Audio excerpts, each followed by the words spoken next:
All right, welcome everyone to the Westwood Planning Board meeting. Let's begin with the Pledge of Allegiance. Like so. I pledge allegiance to the flag of the United States of America, to the republic for which it stands, one nation, under God, indivisible, with liberty and justice for all.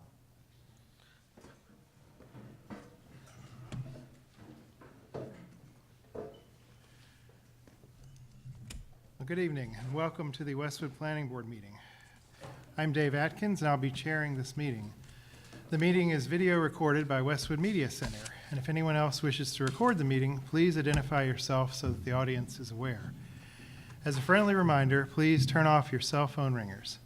The meeting will be civil and all people will be treated respectfully. This includes no clapping, booing, or interruptions from the audience.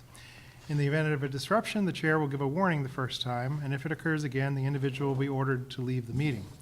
The format of the meeting will be that when an item is called, the applicant will come forward to the podium to present their application to the board. The board will proceed to staff comments. Board members will ask questions of the applicant, and for public hearing items, the public will be given an opportunity to comment. When it's time for the public comment period, the chair will call those wishing to speak to the podium to use the microphone. And once at the podium, we ask everyone to please identify yourself by stating your name and address for the record. Please direct all comments and questions through the chair. All people will be given the opportunity to speak, but in the interest of time and fairness, repetitive or off-topic comments may be cut short. So first of all, Abby, are there any changes to the agenda? There are no changes. And let's see, I noted that one of our associate members is present, right? Mr. Olenoff is here in the audience. And I would just, as an associate member, Steve, you're welcome to ask questions as like anybody else and as we ask questions on these. So I would appreciate your insight on some of these things since you've been involved in a lot of the planning before this. So the first item on the agenda is University Station Drive, a project development review public meeting. This is a proposal for a 100,000 square foot, 4-story office building and 513 parking spaces. And Mr. Sankata, if you want to introduce and begin. Good evening, Paul. Are we on? Yeah, it only goes to my equipment. Okay. Paul Sankata with New England Development. Here to present this evening a project development review proposal.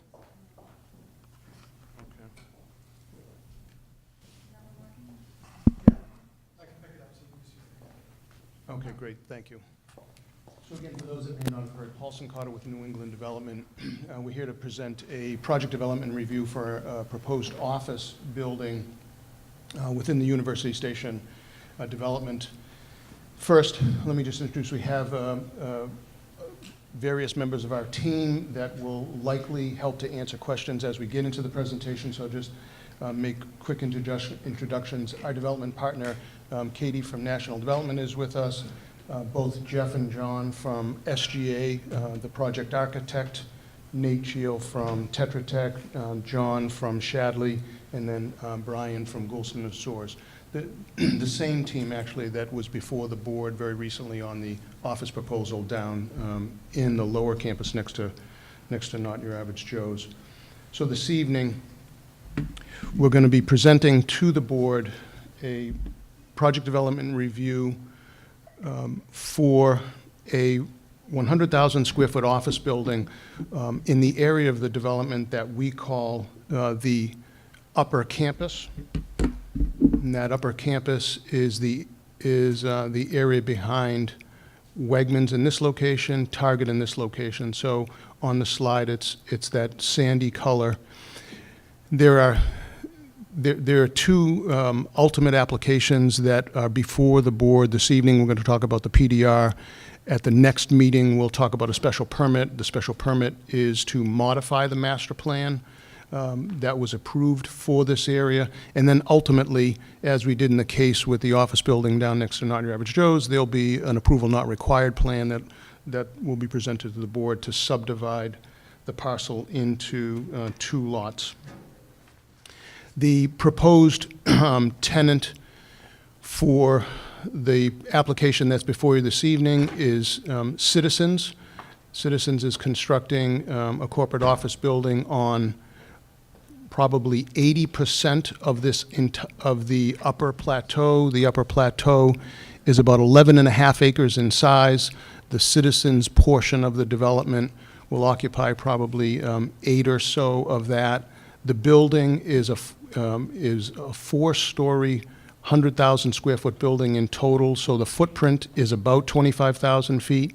To give you an order of scale for what 25,000 feet is, it's about half of the Marshall's Home Goods that's down next to Wegmans in that location. Citizens is relocating and consolidating to this location, so they're consolidating a number of offices, and they expect that there'll be upwards of 600 people in the building. Just give you an overall timeline. The hope is that they would be occupying a building in late summer, early fall of 2020.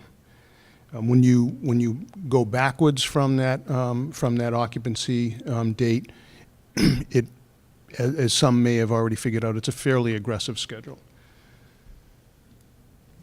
Some background and the reason why we've displayed the master development plan. For those that aren't familiar with this graphic, this master development plan was approved as part of the University Ave mixed-use district, which was what was adopted by the 2013 town meeting vote for the development. The colors are a bit washed out, but there are different color designations for different areas of the development to get you oriented. This is the retail portion of University Station, sort of the extremes. The new Home Sense location at the southern end, Marshall's Home Goods up here at the northern end. The Gables at University Station complex is here right next to Gateway Park. As we said before, Wegmans in this location, Target in that location. The project development and review and office project that was recently approved by the board is the 40,000 square foot building in this location next to Not Your Average Joe's. The balance of what's available for development down in the lower campus is this one parcel right here, shows an office building on it right now. So again, back up to the master development plan for this portion of the development. It was known, or it is known as Development Area A. It is zoned strictly for office R&D. There were other aspects of the development that had a mix of uses. The best example of the full mix of uses was the lower campus. In this instance, the Development Area A up on top of the hill is for office only. You may recall the master plan for Development Area A initially contemplated 3 office footprints, roughly one in the middle, about the same location that the Citizens Building is proposed, one at the north end, not quite at this building location, and then a smaller building at the southern end. It was anticipated that maybe under the master plan concept, there could be upwards of 225,000 feet. The proposal that's in front of the board right now for the upper campus is just under 150,000 square feet in 2 buildings. And again, just to be clear, the PDR application that we're contemplating this evening is just for the larger portion of the upper plaza. Actually, I'm sorry, the upper campus.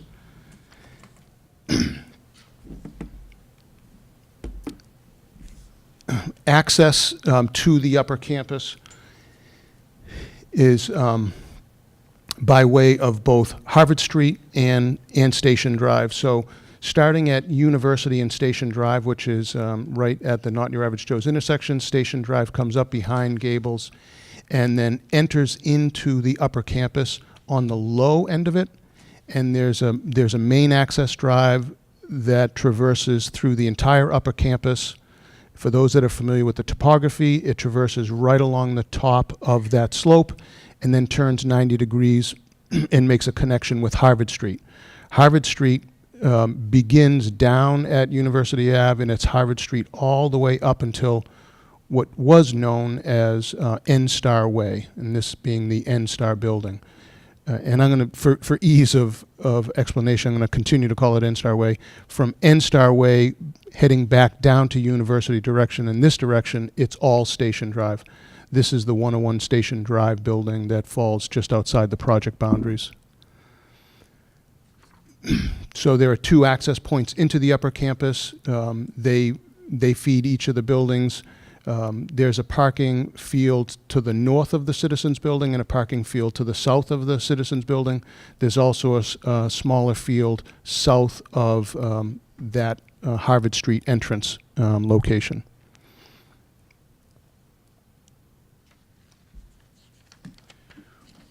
One difference to point out, if you go back and look at some of the old master plan documents, at one time it was contemplated that there may be access to the back side of this development from either Station Drive or Harvard Street. Those access points don't exist on this plan. Again, when we get into talking about the grading a little bit, you'll see that there's a pretty substantial grade difference between where the building and the parking areas sit relative to Harvard and Station Drive up behind. Again, the building is a 4-story building. There's approximately 500 spaces that are provided for the citizens' use.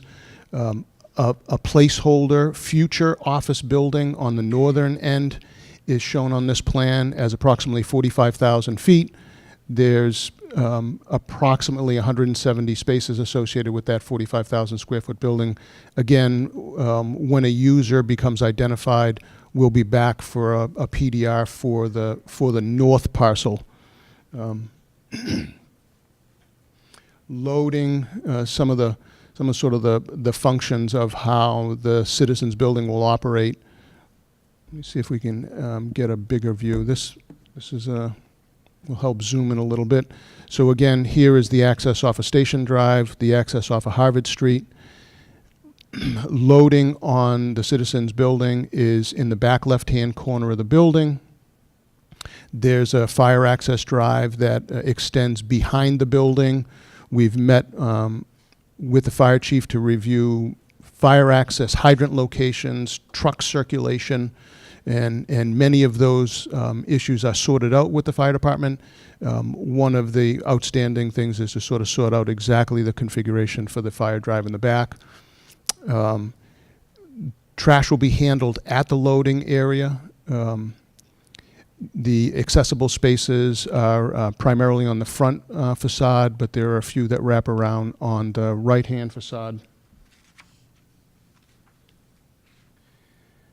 One of the characteristics of this upper campus is that there's a relatively rectangular shape to the entire parcel. So the dimension for a parking layout south of the building in this area really provides just 2 parking trays, and to the north, the more optimal. And so the parking trays south of the building run the long way. On the north of the building, the parking field runs 90 to that, just really because of the efficiency in getting these fields to lay out with the constraints of both the geometry as well as the topography. Grading, for those that have spent some time in the center, can probably appreciate that this area in general today sits substantially higher than the retail area. The proposed finished floor of the Citizens Building will be about 35 feet higher than the Target and the Wegmans floors. Today, the ground probably sits about 40 or 45 feet higher. So much of the top of this site will be cut down to be able to manage slopes on the eastern face and to be able to manage grade differences up to Harvard and Station Drive on the west face.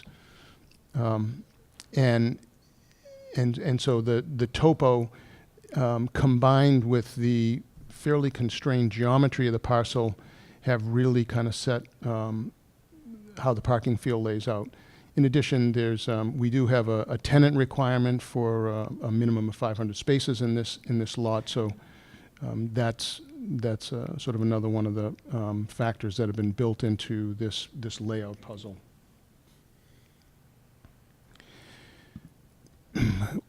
An outdoor feature that we can get into a little bit more detail later on the left front corner or the southeast corner of the building, we've identified an outdoor space that Citizens intends to use as a patio and gathering area. In terms of storm drainage, the storm drain collection system up here is a traditional collection system, and it feeds into stubs that were left at the northern and southern ends from the retail development down below. Those stubs were waiting to receive drainage from the upper campus. It's all part of the stormwater master plan for directing roof to a certain area and paved surfaces to other areas. It's all consistent with that master stormwater design. Similarly, utilities in the earlier phases of the development were stubbed into the site, some at the very southern end, others down at the northern end where the entrance drive comes into the upper campus. Those utilities are brought into the upper campus, and they complete things like water main loops and pick up redundant telephone and data lines that are necessary to feed these buildings from one end of the upper campus to the other. And again, those utilities are consistent with what was anticipated in the master plan. Because the office square footage is a little bit less than the master plan, there are certainly no concerns about demands exceeding what was initially planned for. We do not have a proposed emergency generator for the Citizens building. You may recall that there is one that's proposed on the Makita office building down in the lower campus. Citizens is not requiring a generator in here. Pedestrian connectivity.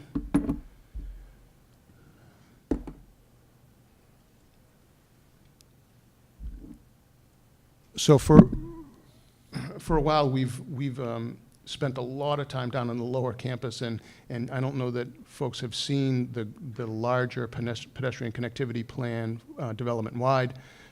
Because of the number of proposals that we've dealt with recently here, we've sort of focused on that.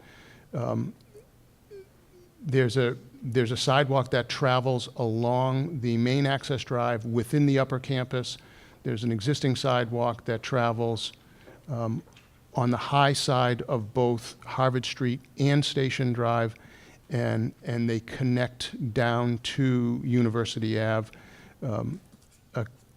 A consideration for a long time, both from this board as well as from any of prospective users up on the upper campus, is what's the most efficient way to get down to the retail shopping center. If you want to have lunch at Wegmans, how do I get there? That sidewalk was accommodated, and you may recall this discussion from a while back. There's a sidewalk that switches back on the grade at the very rear of the Gables property, and it presents the shortest route from the upper campus down into the Wegmans area of the retail center. Likewise, on the southern end, there's a sidewalk that brings you down Harvard Street if you elected to come in on the southern end of the retail or use Lifetime Fitness. In some of the comments that we've received from Beta, as well as from the police department and other folks that have weighed in on our application, there will be some pedestrian and crosswalk improvements or comments addressed as we revise these drawings to incorporate all the comments. Some crosswalk details that talked about how the pedestrians move through the intersection at Station Drive and the north entrance access, as well as how pedestrians move around in the intersection where our access drive bumps into Harvard on the southern end. In addition, There's a stretch of existing sidewalk that's dead-ended on Harvard Street down in this area that needs to be considered. And in fact, many of those comments that are being reviewed, which include those from the Pedestrian and Bike Safety Committee, mirror some that have been brought up through the beta review. And then, as you can see, and I think as people well understand, there's a pretty extensive network of sidewalks up and down University Ave through the open spaces, the Gateway Park at the north end, the Meadow Park that's behind the Dedham Westwood Water District building, that ultimately can connect people from the upper campus to those destinations as well as to the train station.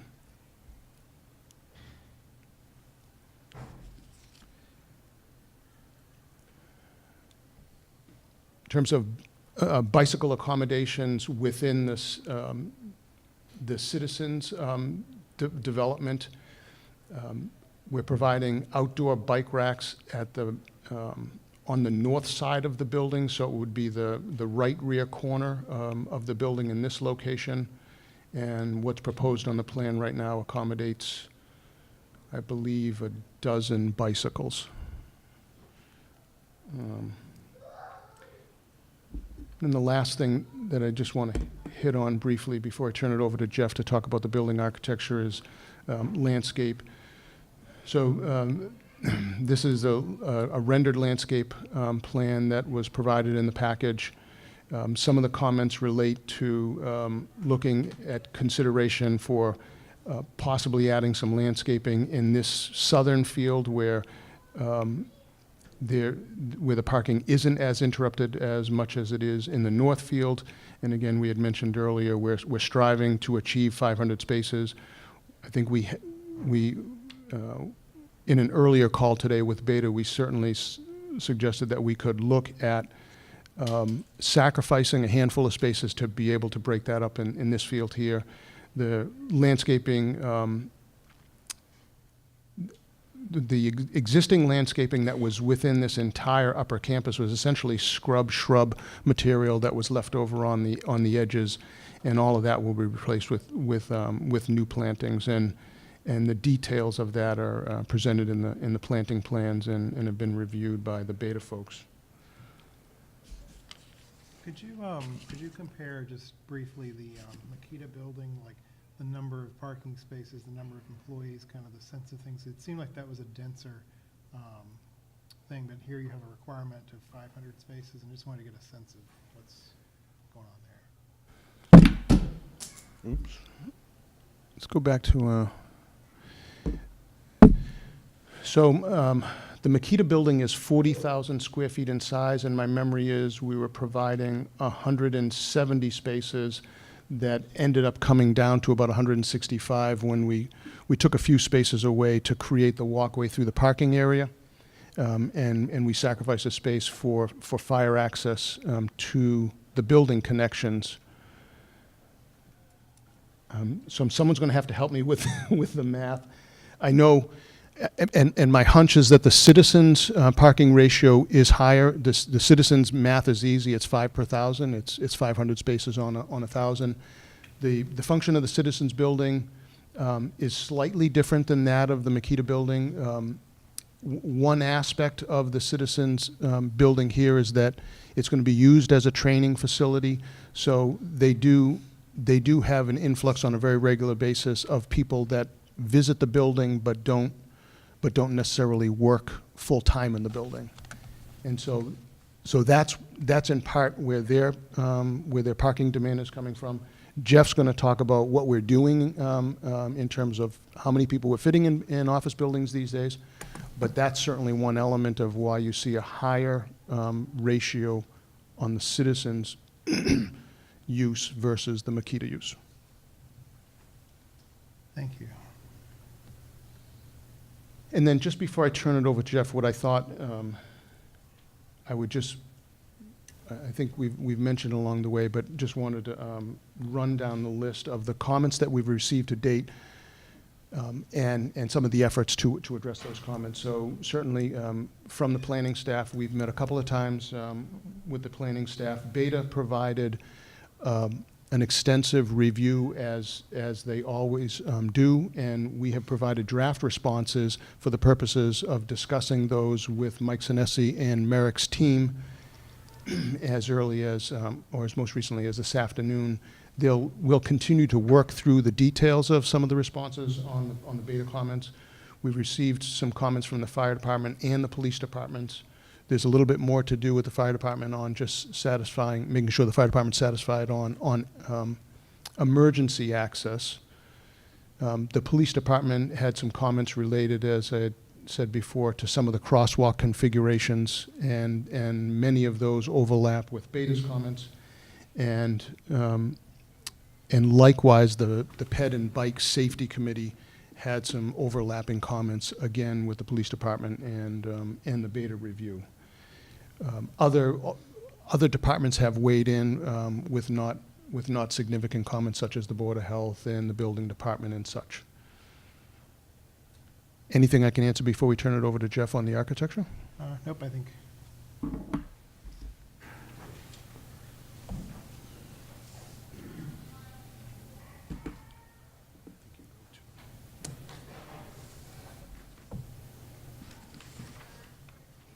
Thanks, Paul. Jeff Tompkins, SGA Architects, Boston, Massachusetts.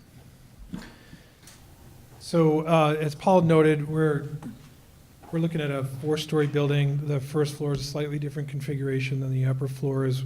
That will become more obvious as we look through the renderings. The first floor usage will be the training facility that Citizens is proposing in here, plus some support functions that relate to that training facility and the office facility above. Our main entrance to the building is right in here, with our elevator core and restroom core off through here. Emergency means of egress on either end of the building, and then our utilities areas through here, and a little loading facility here that you'll see in the site plan as I show the next plan. It'll show how that connects. We have all of our emergency egress is taken care of. The building is approximately 205 feet in the length direction, another 118 feet down and through here in that direction. About approximately 23,000 square feet on this floor plan, a little bit larger on the upper level plans. This would be a standard. This is a typical floor plan here. Where you can see we're still articulating some of the edges here, and again, that'll be more evident in the renderings as to how that appears through the building. The core rises up through it with our egress on each end, and those floors mimic each other as they go up through the 4th floor. So this is levels 2 through 4. I want to just jump back to this landscape plan. This is off to the west end of the building here, where we have a landscape feature that would be proposed to be an outdoor feature for the use of the folks on the first floor. There is likely going to be a gathering space in this area here, which would connect back into that place. We're still in the process of programming these things with Citizens. They're not quite as far along as we are. Our loading area in more detail, Paul mentioned where it was. We're loading up and through here. We have screened trash back and through here. This is all fenced off.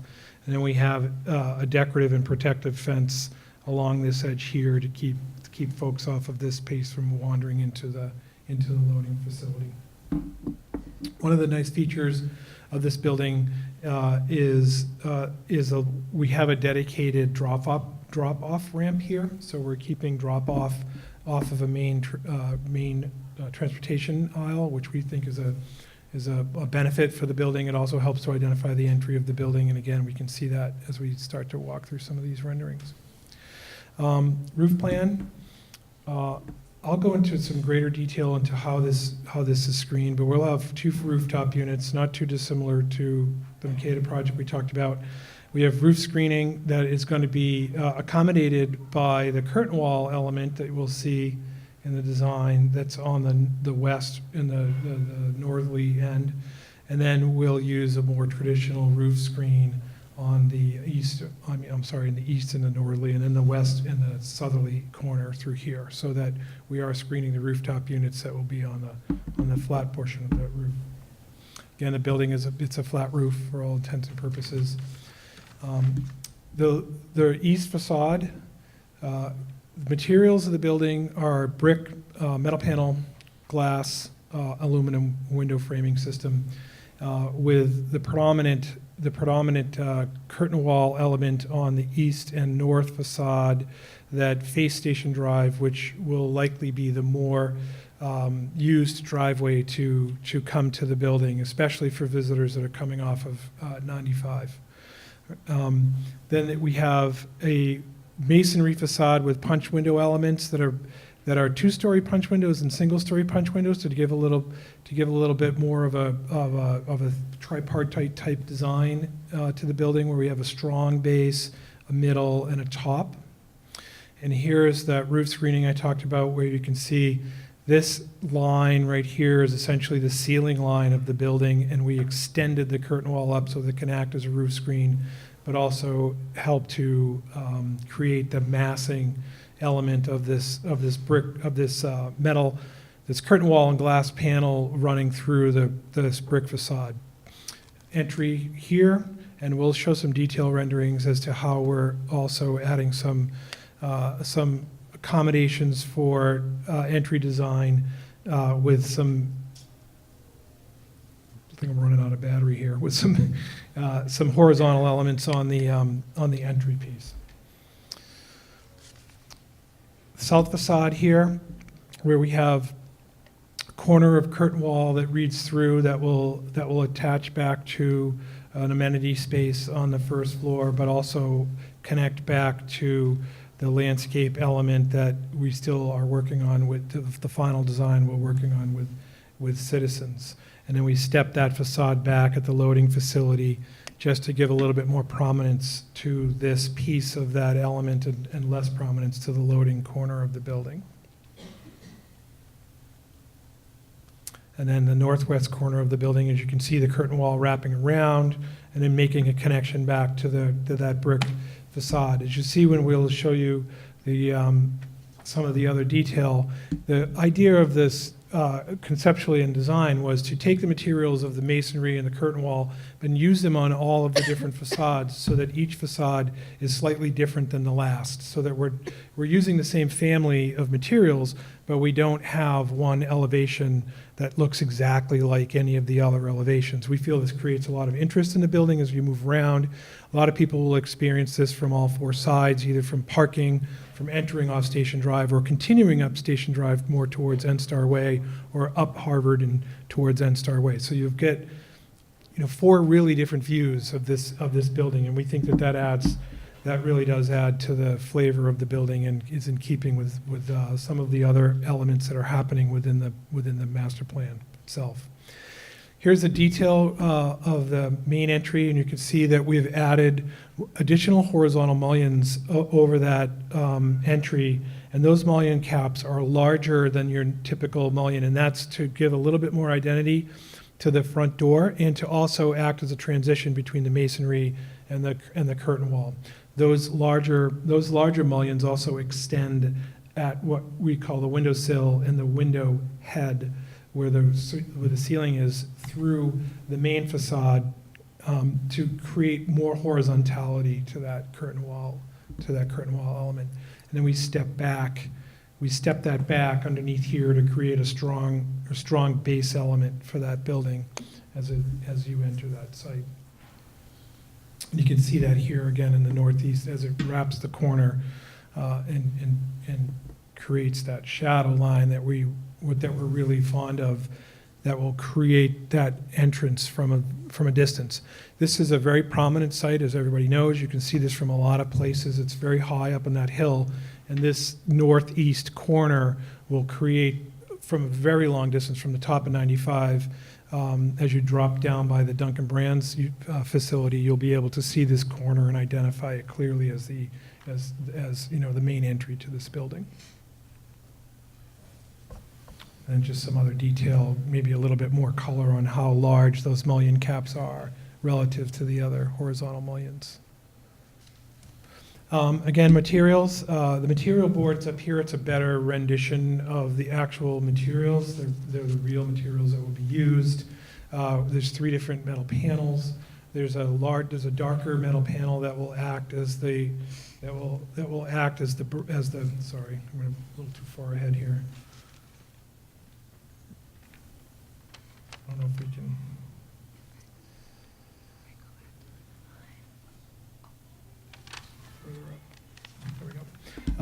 There we go.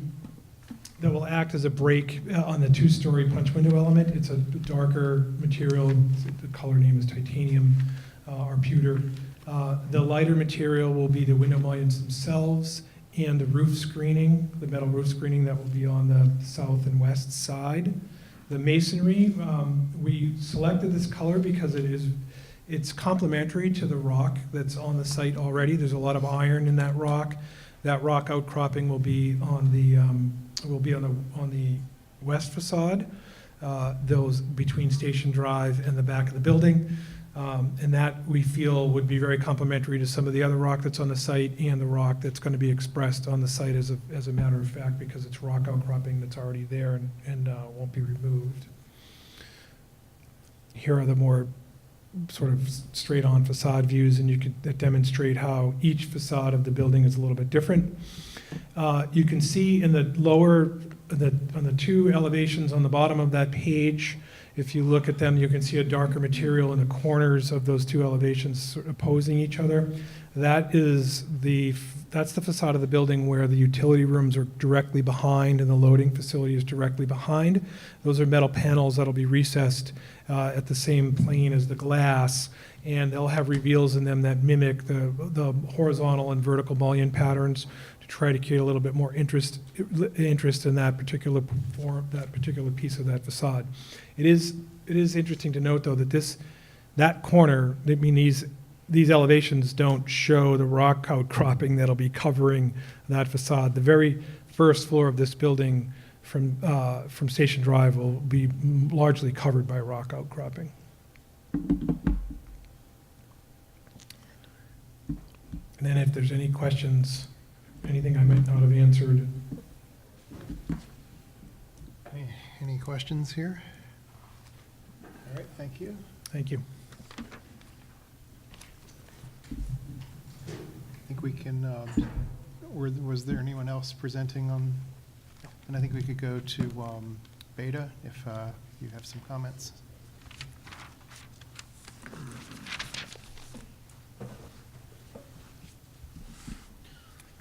Just going to go back through this.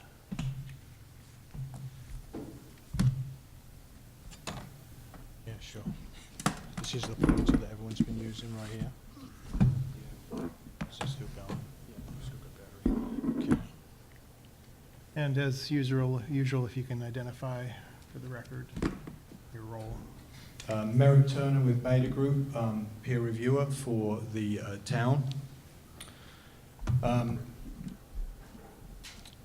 As Paul mentioned, we issued our memorandum to the town late March. We've received draft comments back and gone through those responses preliminarily with the applicant, and as usual, they've done a very thorough job in responding, and I think that most of the issues we can work our way through in the next few weeks. In terms of architecture, Mike Sinnes is here with me today, so we can hear from Mike in a moment, but I thought I'd just sort of touch on some site issues. From a master plan perspective, first of all, traffic. As was mentioned earlier in the presentation, the overall development area A is proposed between the Citizens and the future development site is slightly less dense. There is a reduction in square footage that's being proposed. As a result of that, the overall traffic volumes that are generated by the site will in turn be slightly less.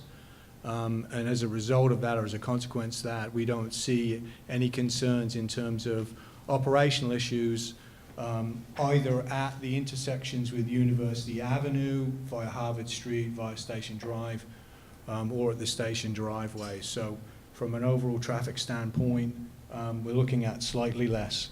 As was mentioned, parking demand being brought by the tenant is very high at 5 per 1,000, certainly higher than we've seen before in the development of office space. Is a fairly new aspect of that.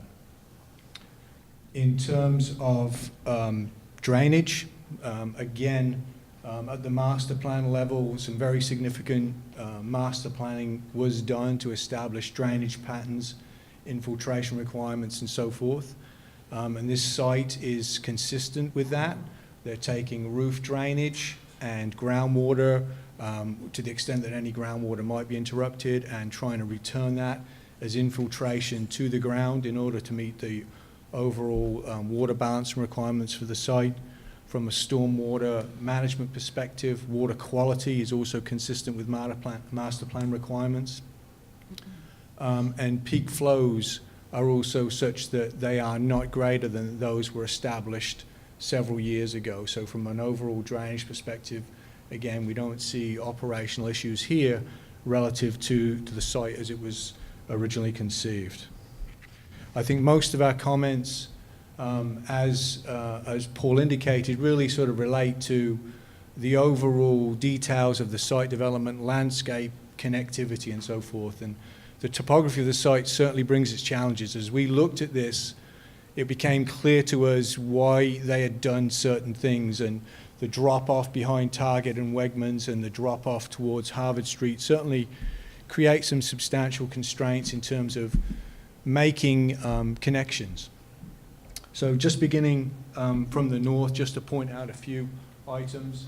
Up here in this location, we had indicated that we felt that the sidewalks here, both in terms of the crossing across Station Drive and the crossing across the entrance, could stand some reorganization, and that seems to be something echoed by the police department, and also in some comments from Steve, which no doubt he will talk to momentarily. So certainly some reorganization here. As we continue into the development, there are a number of different crossings across these driveways. The applicant has indicated that they're going to treat these with a textured surface to make them stand out and give them some definition. Since there are a high number, we do want to just explore in here maybe the possibility of looking at this as a slightly raised crosswalk. That will generate some challenges in terms of grading and drainage, and we need to make sure that the fire department will be okay with that, but we do want to explore that a little bit with the applicant. As they pointed out, we actually did look at a configuration of, could we get a little more green in here by reorienting the parking, but the efficiency just isn't there. This makes sense that they're actually altering directions in the north lot versus the south lot. As we continue along the driveway, we'd like to see this area here perhaps closed up and defined a little better. We feel that it's just a little open as you're coming into the site. There's just not great definition here for these accessible spaces in front of the building. It may sort of turn into a bit of a shortcut. So I think this could stand a little bit more definition through here. Continuing on to this side. Like the idea of a patio, and that seems to be developing nicely in terms of the changes versus the initial plans and so forth. As we come into the south section, the walking is more normal. It's a straight sidewalk through this area, this landscaped area. As was indicated, we would encourage giving up a few spaces in this location here to create a little bit more green. Certainly in this area here, a handful of spaces with some green areas could break up this parking lot. This is a very sort of heavily paved area, if you will. As we come into Harvard Street, there's access provided up into Harvard Street. And also, as was mentioned, we'd like to explore the possibility of connecting this entrance here along this edge to what's an existing walk that currently terminates here.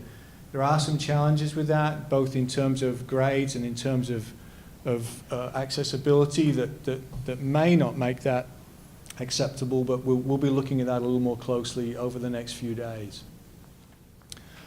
Let me see, anything else there in terms of landscaping? Oh, okay, yeah, on the landscaping, up in these areas here, The original intention was to retain existing landscaping, these areas here. As you go out and look at the site, there's very little natural landscaping, so we feel that these areas here could stand some additional treatments and so forth, just to help with a little bit of screening. And also the grading of the site. There are sporadic walls along this easterly edge, but there's a sort of a shelf created here as a result of the grading. That quite a bit of material is coming out here as they cut into the hill and create a wall and ledge combination along this westerly edge here. But along this edge, as a result of the grading, there's a little shelf created. And notwithstanding the fact that the applicant wants to allow certain views out, this is a prominent site, they want to look out across the Blue Hills and other areas of the development. I think there's areas in here as well where there might be some benefit to having some screening, just as you're sort of looking over the roof of Target or the roof of Wegmans and so forth. So just in general, in the site, I think there's, we're talking more details here, but I think there's some important connectivity issues that just need to be just pursued a little bit more. Some may succeed, some may not. Let me see if there's anything else here. Just some other miscellaneous stuff. Lighting plan. We understand a lighting plan is going to be submitted. Again, we don't foresee a problem working our way through that. That's been a fairly standard requirement and process as we've worked through other sites. From an O&M spill prevention standpoint, I think this is, office space is just by its own nature a low-risk development, so the O&M is going to be a very standard plan. There is no emergency generator. And in terms of the fire department process, that sounds like it's ongoing in terms of reviewing emergency access. So from our standpoint, big issues, traffic, drainage, we don't have any real concerns. I think we're really talking about site features and details of pedestrian activity around the site. Do you recall, what's the net change in square footage from before and after? I believe, with regard to So the there's existing application and the amended, I believe it's 80,000 square feet? No, I mean the, under the original plan, there were three master buildings. The master plan had three buildings that were smaller, I think, and Yes. there's 100,000 plus 45,000 in that future development there. But what was the total? Does someone know the total before? Yeah, I think it's 80,000 in the amendment is the adjusted down, correct? Versus 140, yes. So we're looking at 145 now versus 225 per the amendment that's in front of the board. I'm just trying to understand that we are, in terms of the overall project, I mean, it changes. We have one building that has a very large parking lot versus three buildings, potentially three sets of employees all using the train and the university station and everything. But, you know, here it is. One aspect, as a reminder, the master plan with the three buildings contemplated parking under the footprints of the buildings, where here, so that was it was a certain form of structured parking. They weren't standalone parking decks that were shown on the master plan, but the master plan did contemplate that you'd park under those footprints. And so that configuration accounts for some of the difference in the density that can be accommodated up here.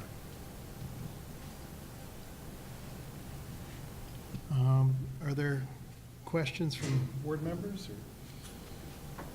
Are we done? Or Mr. Sinesi, want to talk about Sorry. architecture?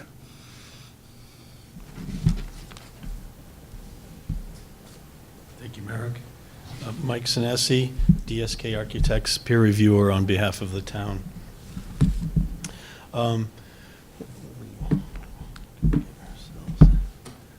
I focused on the building itself and the architectural design.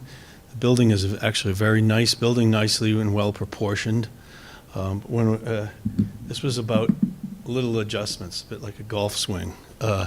When we first received these plans and the elevations, the building was perhaps more homogeneous in its design. The masonry and the curtain wall both had very similar contexts and appearances. And the applicant worked closely with us. I think we met on the phone twice, and we had conferences, and then we had face-to-face meetings as well.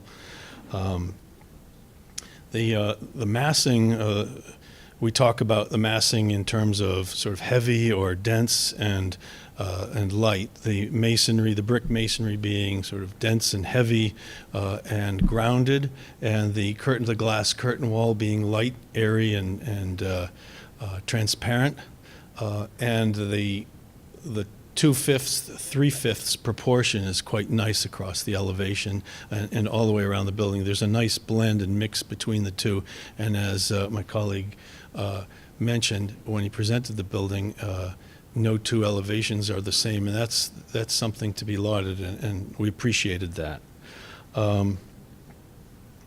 The entry is well placed at the front of the building, easy to access, easy to identify, and through the review process, the applicant added the additional feature lines. May seem, again, like a small gesture, but it's actually a really nice restrained gesture to accentuate and focus on the entrance. This is an office building and not a residential building, and the use of the curtain wall, the glass curtain wall, and the use of the masonry are both appropriate and iconically appropriate to the use of the building. I very much like these elevations right here on the board here.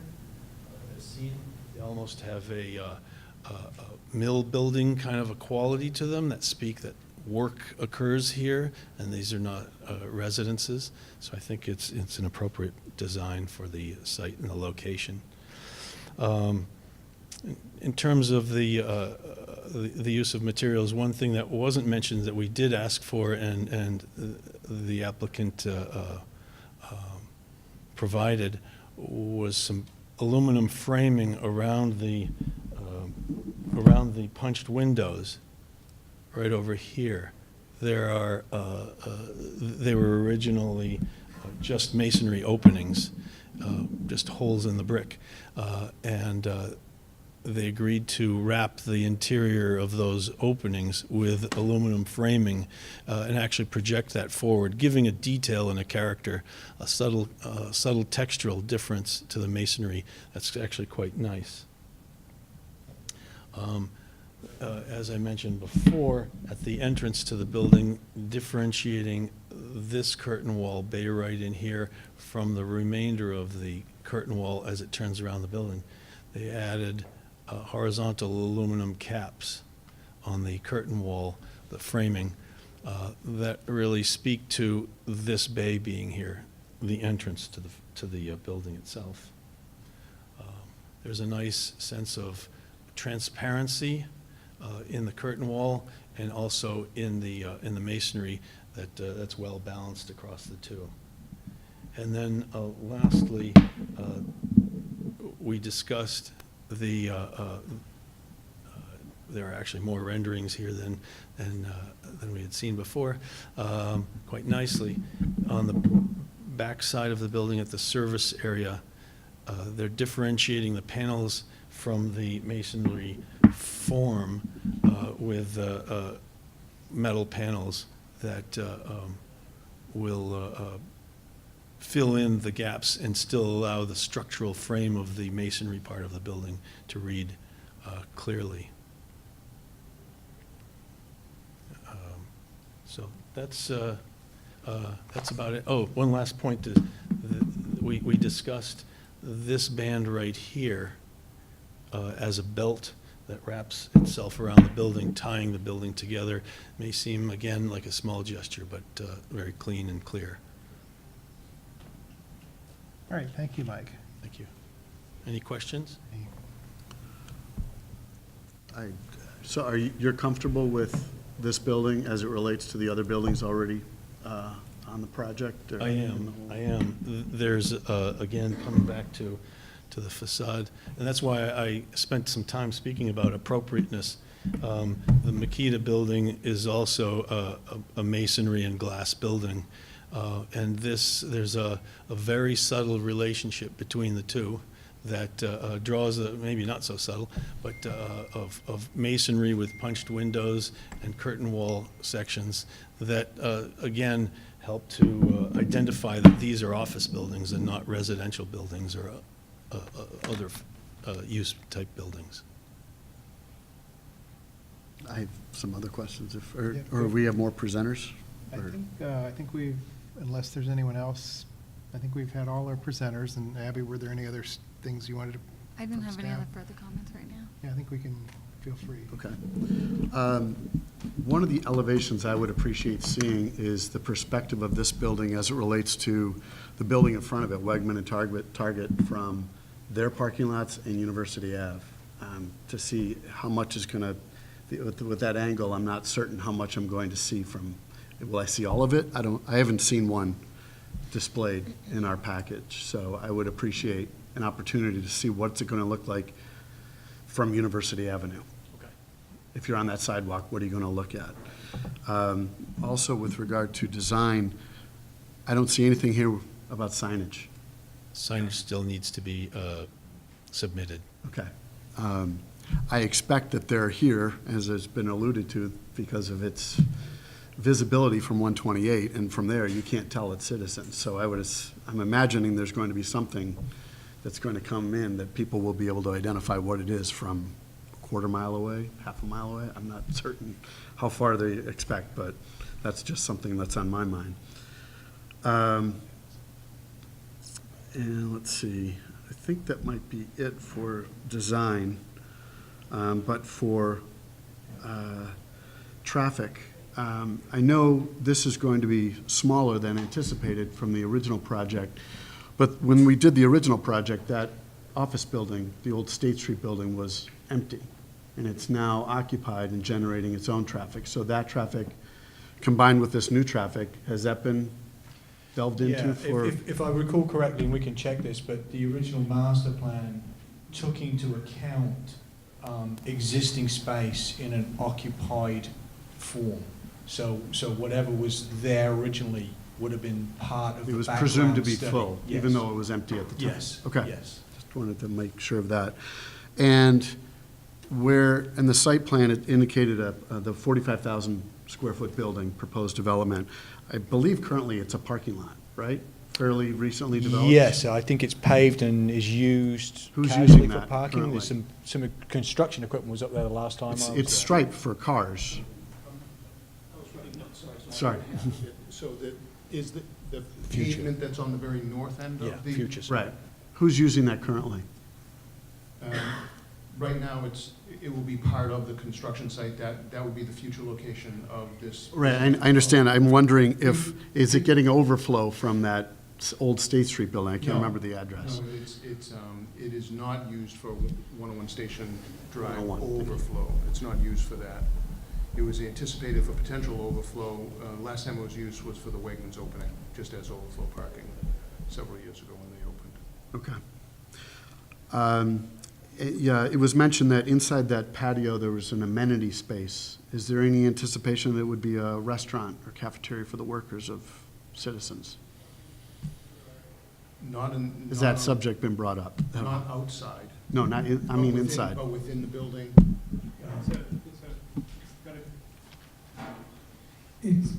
That first floor of that building is a training facility, and that would be a gathering space where they would probably likely have lunch. There is no plans to have a full-service kitchen here, though. Okay, You know, like a catered kitchen. okay. Or store, like it's called, grab and go. And I understand it's being built as training. Is there any retail banking going to exist on this location? No, in fact, that's part of the reason why you don't see a signage package right now. Is we're trying to work through that with them, is what is appropriate signage to not give consumers the impression that there'd be a retail bank in here. Any plans to add on the lower deck, a Citizens retail location? No. Okay, I know it's not part of this, just a question that came to mind. And the rideshare plan, I believe, that we had implemented for the original, to help employees get to and from the train station. Has Citizen been made aware of this program and whether or not they were planning on participating? Do you recall that, Paul? I do. The Neponset Valley TMA Right. Does provide a shuttle service up here that's funded by the 690 Canton Street property, by the Eversource property, and by the 101 Station Drive property. I believe that Citizens is aware of it at this point. I don't know. Frankly, they're not far enough down the road to be thinking about that just yet. Okay. But I imagine they'd have a lot of interest in joining, in considering becoming a participant in that. Okay. And at 101 Station, I'm not sure if they still are, but I believe I saw bike sharing. There is a bike share service. Would they be participating in that at all? Has that been discussed, or is it still too early? It's too early, but it would be separate. That's a service that 101 is contracted with, so I think that if Citizens felt that, that was an amenity for their employees, then they would contract separately. Okay. 500, how many spaces exactly? 508 or? 512, 512-ish. I don't see a lot of place to put snow and not lose spaces to get under 500. I know it gets, on the bottom, it gets pushed and spaces are lost. So what is the anticipated plan up there to keep their 500? I think that as Citizens operates, they'll understand their demands and whether or not that they can afford to lose a few spaces in the winter months if there's some seasonality to the demands they have in their building, then possibly they use some of the more remote parts of their parking area for snow storage. Otherwise, it's like many developments these days. The real estate is such a premium, we can't build snow storage. And so therefore, the alternative is haul it away. Because frankly, it's cheaper to do that than to give up the land for snow storage. Okay. And what is the elevation difference between the far end, Harvard Street, and what are we talking about for a drop? The elevations that I can quote, and see if this answers your question, if I can talk in elevation numbers, is that okay? Sure. So this intersection elevation is about elevation 120. I'm looking at you, Nate. 116. The building pad is 100. The driveway slopes from 116 down about 6 feet or so to 109, 110. When you're at 116 here, the 120 that I was thinking of, the highest point on this whole loop around the upper campus is about where the three roads come together, and that's about elevation 120. So you're 116 here, and then Down there is what I was interested in. way down, if you go all the way down to the side lot next to David's Bridal, that would be in the neighborhood of 65-ish. Okay. Because the finished floors of most of the retail buildings are in the 64 to 65 range for finished floors. And then on the north end, you start here at an elevation of 90. It's about 115, right opposite the front door of 101 Station Drive. So that's about a 25-foot grade change. It stays, as you know, relatively flat for a section, then climbs up to the intersection to 120, back down to 116, and then all the way back down to 65, 70-ish. Okay, thanks. And lastly, with regard to sidewalks, like a lot of comments already made, I wish to see the exploration of connectivity on the Harvard Street. And I don't know that it's been brought up, but I'd love to consider possibly keeping a sidewalk on this side of the street, on the top part of Station Drive and Harvard. If just thinking about all the cars that are now going to be up there, the less we ask people to cross the road, I think the better. Anyway, it's just a consideration. And then the parking lot to the right of the 100 Station Drive, where you have access to the main road, I don't know if you could use the pointer, to the bushes, no, left inside the project, Oh, inside the, yeah. so this, Go to the main road, no, sorry, a little farther, closer to the building, the main building. What I'm concerned about is sight distance. If you're gonna fill up, if you're leaving that parking lot, yes, and you go down, how are you gonna see the cars with trees planted like that? It seems to be problematic to be able to see cars entering and exiting with that type of, I love screening, but it seems like keeping in mind the sight distance, that's the main road into the project there, that so exiting and entering, Right. mostly exiting that parking Sure. area seems a remember concern. the drawings reflecting the tree canopy and I think the nominal clear height under the canopy is at least 10 feet or so.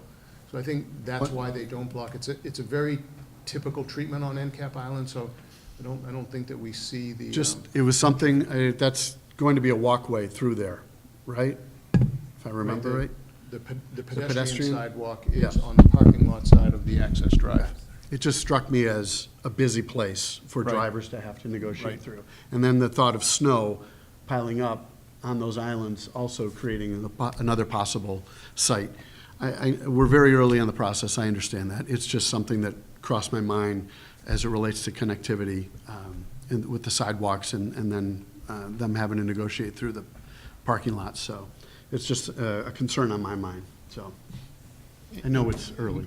Chris, one of the things that I wanted to mention that we gave consideration to when we talked about having a sidewalk on the project side of both Harvard Street and Station Drive, remember there's a significant grade change from whether you're in the north development or the citizens development in the parking areas or the building areas, grade change from here up to Station Drive or Harvard Street.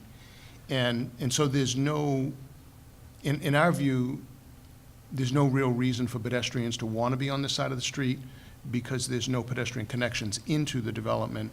And in some areas, there's going to be a pretty reasonable grade change in close proximity to Station Drive. So it's not, in our view, it's just not an attractive location for a sidewalk. So Because you're frankly, basically saying if they want to get from there down to Target, want to get to, they're going to stay in the main walkway down by the main road entrance to the building. right, and if, what we see a lot of in the development, even with the upper campus not developed, is folks doing a loop, 101 Station Drive employees doing, there's about a 1.5 mile loop, I think I tracked it out a while back. If you were to start at 101 Station Drive and take your way down Harvard, take a left on University Ave, go through the parks, including behind the wellhead, and then go through the entire Gateway Park, and then back up Station Drive on that side. And so we see a lot of people doing the loop, and I think that's the purpose of the walk along this stretch. Because I don't know that there's an awful lot of pedestrians that are going between the 101 Station Drive building and the N-Star building. And you can't go from the 101 Station Drive building directly into this campus without coming down Station Drive and coming in on the low end. So it in our view, it was putting a sidewalk on an unfriendly edge, because for the most part, that edge is falling down into the site. And then in snow conditions, it makes it even more challenging because now you're clearing, you've got to get the snow off of that sidewalk, which ultimately takes it down into the site. Thank you for that. Without the elevations, it's tough to discern Right. the difference between Station Drive elevation and the parking lot there, so I appreciate that insight. My apologies for monopolizing the board's time and all those questions, but I'm done. I want to offer something, a thought. So I'm curious as to, it would seem to me that the marketing of this location would be based largely on the access to transit, and that you don't need as many parking spaces, that it's too many parking spaces, not enough density. It all feeds into why there are not lots of pedestrians who need to use these facilities. If you have branches in Boston or Providence, or people who live in Boston or Providence, and they're coming to their training, I would much rather have a 30-minute commute on the train versus an hour and a half driving a car. So it seems to me, why not emphasize that more and build out those connections so that it really becomes an advantage? Because if it's going to take you an hour and a half by car to get from downtown Boston in rush hour or from Providence, I mean, why not just, it seems like you're in the same boat as if you were in Framingham or something, but you're in Westwood. You're a 15-minute train ride from downtown Boston. So it seems like that would be a huge advantage to emphasize that and to build out those connections. We were just in a programming meeting with citizens this morning, and one of the things that we typically ask them to do is to take a map of where their employees are coming from. And basically, you take a map and you'll have, it's going to be southern New Hampshire, Massachusetts, a little bit of Vermont, Connecticut, Rhode Island, and it looks like somebody hit it with a shotgun. They're not coming from Boston and Providence. They're coming from everywhere. That's why they need the spaces. I wish they were coming from Boston and Providence. I'd much rather see it be a field. But the reality is the way that people occupy suburban office buildings is very, very different than they occupy urban buildings. We are not, I mean, I'm a huge proponent of sustainable design. It's one of the foundations of our firm. And anytime we can push people to do something sustainable, we do it. But the reality is that's not how people use suburban office space. They just don't. And we wish they would. I mean, I'd love to be on a group of people that petition the state to put a monorail on 128. That would be great. Then you could actually start considering how you could really consider using these spaces a little differently. But I mean, we struggle with this as a design firm where we're now designing office buildings with stairs twice as large as we used to because of the amount of people that are going to be on the floor exceed the code requirements. We have buildings where we have people occupying space at 90 square feet per person. Code tells you to use 100 square feet gross area. So you're below code now. So it's really, that's the problem. It's a global issue that it's not, if people were just coming from Boston and Providence, it would be really simple. I think people would take the train. They'd do a reverse commute and it would be great. They'd probably love it because they're not getting a crowded train into Westwood and on a non-crowded train back. But the reality is they're coming literally from all of New England to this space to be trained and then sent back to where their branch office is. Well, thank you. And the only question I had is were they going to be going for LEED certification or any type of environmental certification? I don't not believe they are at this point in time now. It hasn't been discussed. Okay. I mean, we do have to meet Article 37, which is pretty stringent in and of itself. Do we have any other comments or questions? Mr. Olenoff, did you want to?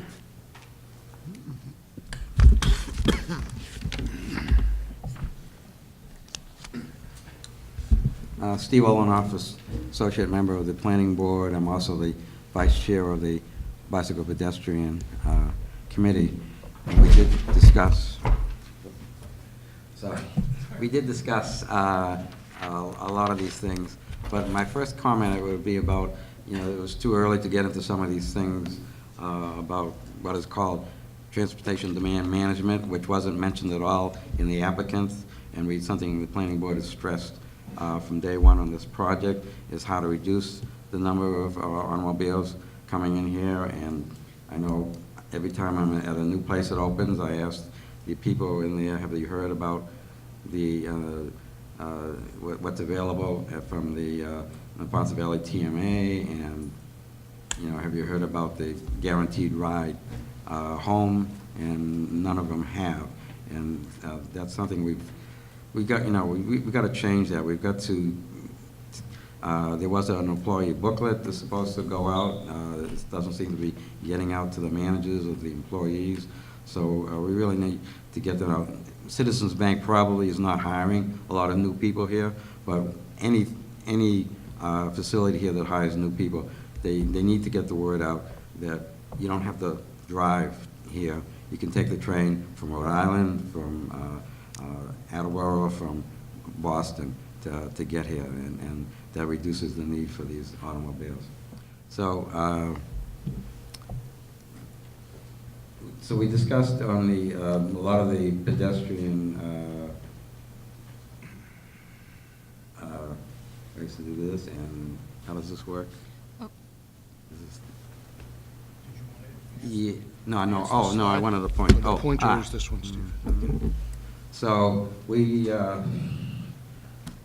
right over here, there's an opening, and the crosswalk is rather crazy. The police department is very concerned about that. You have an intersection right close to another intersection right there, and that's not a good thing to have at all. So that opening from the parking lot should be completely eliminated. And when you do that, then the sidewalk can go straight across to the street without the crazy way it's going there. And then you can have your crosswalks along there and a crosswalk right up and down there. But we've stopped this before on, even right up at the N-Star project, where you just put an opening just way too close to the to the intersection. Now, the same thing you have over here, that one is also way too close. That one could be moved right over there. For some reason, there are no trees there. I was wondering why. It looks like a good place for 2 more trees. Over here looks like another place for a tree. But you can move that over there and get it away from this intersection, so it'll make it safer. So then on the parking lot, you've got these crosswalks that are straight across, and you got little right-hand turns, you turn to the right, you turn to the left to get there. But you got one crosswalk, this one right here is at an angle. If you put them all at an angle, if you put this one at an angle, that one at an angle, that one at an angle, and the rest are all straight, you'd straighten out the path for the people that was walking. You wouldn't have those. And I've talked to you many times before about how pedestrians do not like to make 90-degree turns left and 90-degree turns right. Pedestrians want to just walk from one place to the other. So let's angle those crosswalks and straighten out the sidewalk so it's a nice, clear path through there. Now, the bicycle, the bicycle parking, you said would be over there. Normally, you would say, okay, it should be in the front of the building, but I noticed, but you have an overhang there, and to have the bicycle racks underneath the overhang, out of the weather that you have there, that would be ideal. So, so make sure when you put them there, they are underneath that overhang. It's just perfectly made to have a good place for bicycles. I noticed on some of the renderings, it wasn't. Some of them showed grass there, some of them showed the sidewalk there. Of course, with the bicycle racks, it needs to be paved. But that needs to be shown on the plan also. Identify those bicycle racks, where they're going to go, how many, and make sure they're out of the weather underneath that overhang. Now, over here, there's a little sidewalk that kind of goes to nowhere, and I know Beta said, well, let's try to connect it to the Harvard Street, but topographically, the topology there is just impossible to do that. So normally you don't have a sidewalk that goes to nowhere, but in this case, it really has no place to go. So the pedestrians go up here, and they pointed out a crosswalk here is needed to get to the only sidewalk on the other side of the street. And again, I agree with everyone. Ideally, you want to have a sidewalk over here so they can just head right down there. And again, I agree with a few more trees right in the middle there. That would do it. So I would like to point out a good feature if you block that off, so that that's not an entranceway, because you got plenty of entryways here and there. You will actually gain some parking spaces, and I know all developers, that's their dream, is to get a few more parking spaces. So there you have it. So you have greater safety, and you get a few more parking spaces out of the deal. So I think I've covered everything. I agree. Normally, we said, okay, we want 2 parking sidewalks on both sides of the street, but having a sidewalk on the other side of Station Drive, there really wouldn't be anyone using it, or there's no place to go. And having the one back and forth through here is an ideal substitute for that. And, yeah, the problem is it's so many crosswalks, one after the other, but it still is a good place to get pedestrians back and forth. All right, thanks. Thanks, Steve. Did you have a I question? do. I don't know if this is an engineering question or a fire department question. Can you hear me? Thank you. So it says that there'll be a fire service connection made to the Westwood High Service System. Based on a building that big, if, God forbid, there were two incidents occurring at the same time, is that going to be ample pressure to handle both situations if there was a fire? No. Can you go to the, thank you.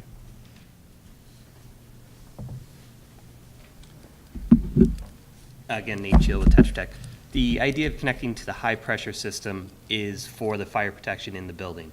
The high-pressure system in that area is operating about 50 to 55 pounds higher than the Dedham standard service. So that takes away need for a mechanical fire pump if the building were to catch fire. But if there were more than one fire, it shouldn't be a problem. If there were a fire elsewhere in the development. Correct. Actually, if there was a fire elsewhere in the development, this is probably the only building that's on that service. So the remainder of the development sitting on the main service, so that would provide additional capacity. Thanks. I had one follow-up question with regard to the parking. Do citizens employ this anywhere else, the number of parking spaces? How do they come up with that? Normally, they use a different calculation, but this is different. Normally, No, it just, you admitted it, yes, it's a higher well, you take space. the occupancy of the building, which is going to be at approximately one person per 90 to 100 square feet, and then bring all your training Okay. people in that are transient folks that aren't going to be at this building every day, but they'll be in training every day, Okay. and you get to that number. I mean, So they just did their own it's not hard. calculation. I'm sorry? They just did their own calculation. Simple math. We expect to have this many people here. Pardon? Right, to arrive at the I'm 500. not following what calculation was wrong. I'm just wondering how they came up with 500 as a minimum space.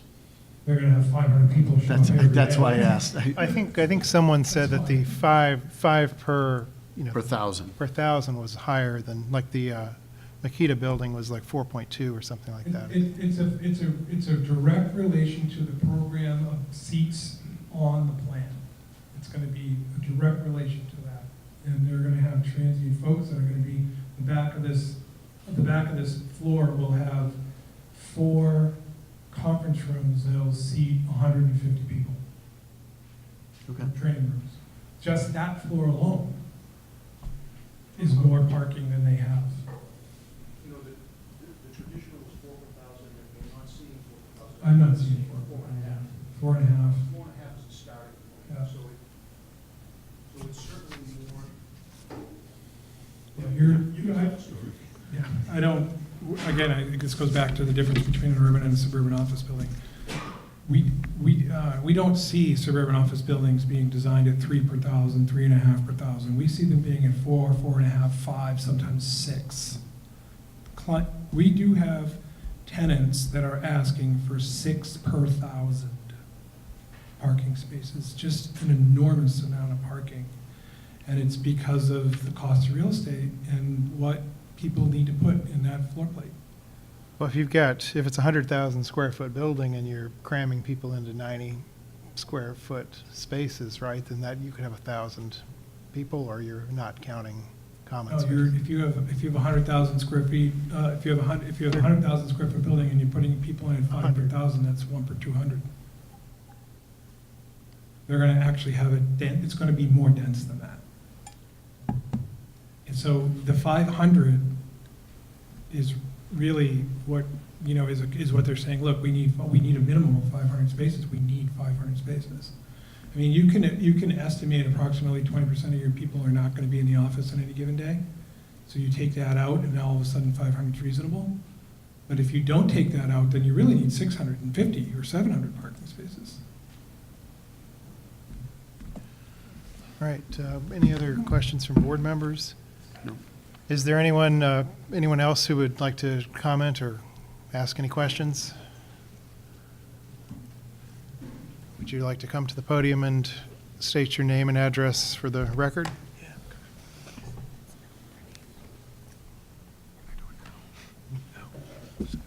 I am Kate Wynn, 10 Cedar Hill Drive. I just have a question about this, all the way to the left, that kind of lowercase p, the tail of the P. What is that intended for? Do you mind pointing for us? I didn't catch. Right there. Oh. So the parking field, this southernmost parking field, that is part of the parking lot. So this is parking, the parking wraps around in this shape. It's essentially a donut with a tail that hangs off of the donut. So this is all parking lot.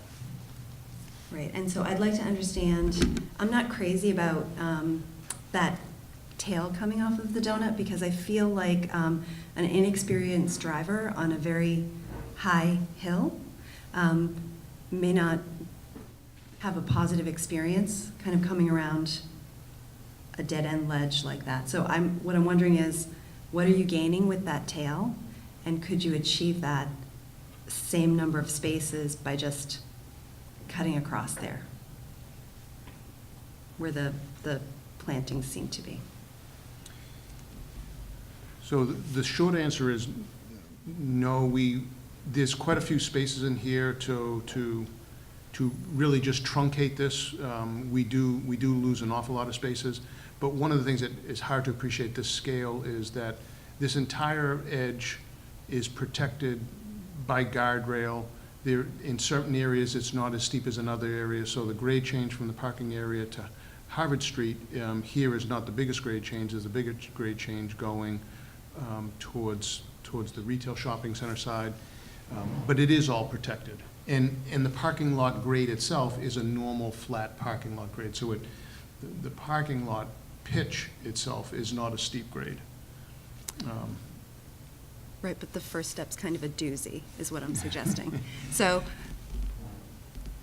how wide is that across? Because just with the naked eye, it's not too much wider than the street leading into it? So it's deceiving, again, at this scale. This is the normal width of a parking field where there's a travel aisle in the middle, and then parking spaces on the right side and parking spaces on the left side. That dimension is 60 feet. By comparison, the road in between the two curbs on the road is probably something like 25 feet. These lines that we're seeing, what's I think making it misleading, this is not the actual edge of roadway. These are the property boundaries. So the roadway is within that strip. Right, I was looking at the others, but okay, you've answered Yeah. my question. Thank you. Thank you. All right, So, anything else? nothing else? So I make a motion to continue the hearing to Tuesday, April 23rd at Downey School, 7 p.m. Second? There's a motion and a second to continue the hearing. All those in favor say aye. Aye. Any opposed? The hearing will be continued until Tuesday, April 23rd at the Downey School, 7 p.m. Thank you. Thank you. The next item on our agenda is 45 Clappertree Street, the Green Company. It's a continued public hearing for an application under the Open Space Residential Development Special Permit. Proposal to construct an access road for 40 age-restricted residential dwellings, condominiums, open space area, including preservation of the existing soccer field and parking, meeting facilities, stormwater management, landscaping, and associated site work. We can take like a 1-minute break and let people kind of prepare. So we're reopening the continued public hearing from March 12th for 45 Clappertree Street, the Green Company. This is an open space residential development special permit application. Thank you. Thank you, Mr. Chairman, members of the board. Again, Michael Terry, counsel for the applicant. And we're back before you with an application for open space residential development special permit pursuant to section 8.3 of the zoning bylaw. This does concern property at 45 Clapboard Tree Street. As you recall, it's a several-step process. We've already received an approval from you for a preliminary review pursuant to section 8.315 of the bylaw. After a hearing on December 11th, we opened the current hearing for final review process under section 8.316 on March 12th. You heard some comments on the plans at that hearing. We've made some changes to the plans in response to those comments. Dan Green from the Green Company will be up in a moment to explain those, mostly dealing with the sidewalks and pedestrian connectivity. On my end of things, on the legal end of things, I'm in the process of putting together a deed for the playing field parcel, which we intend to convey to the town. And I'll be working with Sarah from our housing agent for a deed to the affordable units with the restrictive rider. Also a deed for the group home that we're contemplating, also with an affordability restriction. We'll have those for you to review before the next meeting. So at this time, we'll have Dan Green come up and explain the changes we've made since the last meeting.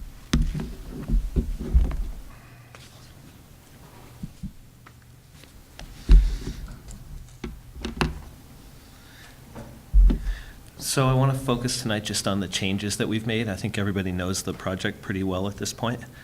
And this is the overall site just for orientation: Clapboard Tree Street, Winter Street, Colby, Sherman's Way, and the Temple. I'm assuming for the board that that's okay that I just talk about the changes? Yes, no, I think that's the most efficient way to Okay, proceed. great. So we'll deal with the one of the more sensitive issues first, which is the sidewalk. We heard loud and clear that there was a request to put a sidewalk along our existing road, and hopefully your eyes are better than mine, but there is a sidewalk that runs from Clapboard Tree Street right along our road, around the parking, right along our road, around the parking, and all the way out to Winter Street. So we want to keep it installed just as it is in the adjacent neighborhoods of Chase Estates and Della Park, and that is a 3.5-foot wide green strip adjacent to the roadway, that the sidewalk itself is 4 feet, and that there's a Cape Cod berm on the roadway. The next item we have, I'm assuming you want me to go through these, and then we'll have comments afterwards? Yeah, Okay, just go great. through. The next issue is the sidewalk fund donation. We had talked about a waiver of the sidewalk on, I'll call it the left side, or the right side as you drive in. And our cost for doing that is $67,000 and a little bit, so we wanted to make a donation to the sidewalk fund, or as you designate, to be used by the town at its discretion for $68,000, rounding up. Open space was brought up, and our meeting house was specifically mentioned by the peer reviewer as not being an open space use by definition. And rather than have a discussion about that, what we did is we took it out of open space, and we put, there's 5% impervious allowed under the OSRD bylaw. And so you can see the parking area is shaded like this. There was a shading on my version of the street right up to about here, and that's our 5%. Our open space is still at 51.8%, so we're not asking for any waivers on open space, and we've taken away the issue, we believe, of the meeting house, and still complying with the intent and the spirit of the law. As I just mentioned, this parking lot is now paved, so that has been taken into account in our calculations. There was an issue, excuse me, there was an issue brought up about putting granite curbs where head-in parking spaces are adjacent to sidewalks. And instead of doing that, we've come up with the concept of car stops, concrete car stops. I think most of you have seen them. They're almost the width of a parking space. And it's even better than a granite curb from a safety perspective, because it doesn't allow the car bumper to pull up so that it encroaches on any sidewalks regardless of how close or far away they are. So that's our proposal, 40 parking spaces for the soccer field, 40 car stops out of concrete. And then we would also be putting the same car stops on our internal parking spaces that are head in. So there's a group here, another group here, another group here. And we can discuss with the town if they want it here. There's no sidewalk nearby, but we're happy to put them in if that's what the town would like. The soccer field itself, there's a question on the dimensions of the field. We've had discussions with Parks and Rec, who in turn talked with the Westwood Town Soccer Group, and this distance is 315 feet by 185 feet. It's 15 feet shorter from what it was in both dimensions. So it used to be 330 and 200. Both of those are well within the standards for 11 versus 11 play. And we have I believe there's a letter that came in from Parks and Rec and from soccer stating that they're okay with that.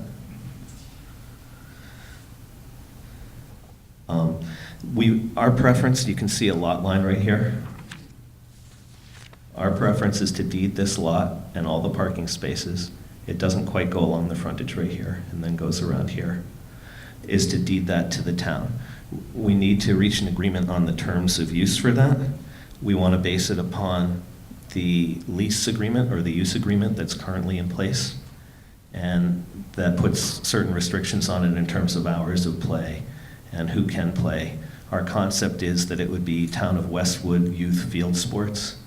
I understand there's also an adult group that plays, so we'd want to put in the language with that. And then from the perspective of the condo association, we want to put in a restriction as well that there would be no lights, and that if, or no lights or turf field, because there are some health issues at this stage of the game, concerns about that, without approval of the condo association.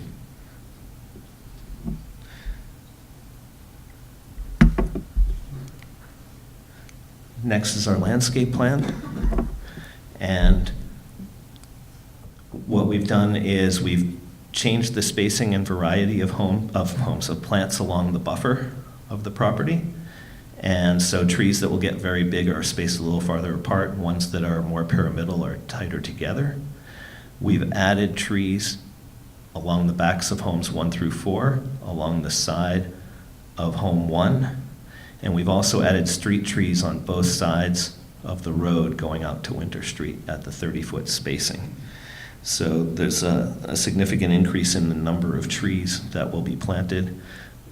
There's a change in the style of the sign. It was oval in the last one. We'll have more details coming for the next round on this as we come before you again. And then you can also see this is a 3-rail wood horse style, or equestrian fence, I think is the right terminology, which seemed to be in keeping with the town. And we have a stone fence and 2 columns here. And if your eyes are really good, there's another stone column that's here. It is pointed out on our plan, the stone column. And these are the replacements for the stone columns at the entrance that was requested by the peer reviewer.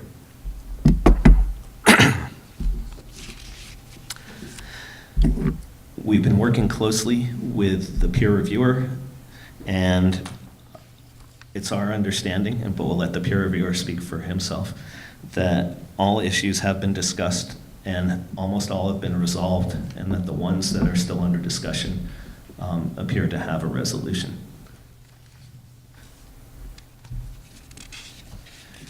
We had a list of waivers that were outstanding on from the last hearing. This is just showing the sample landscaping and how the duplexes work together. If people have questions, we can come back to those. And this is the typical landscaping. Whoops, sorry about that. So this is the list of project waivers. It hasn't changed from last time. We have submitted a more detailed list of the specific waivers in Section 5. It is not a request for a waiver of all of Section 5. It's very specific. And we've submitted that to both the peer reviewer and the town so that they can go through it and make sure it's okay to their satisfaction. And my last item is affordable housing. Go back to the site plan for that. So we're proposing 2 homes inside the OSRD will be affordable homes.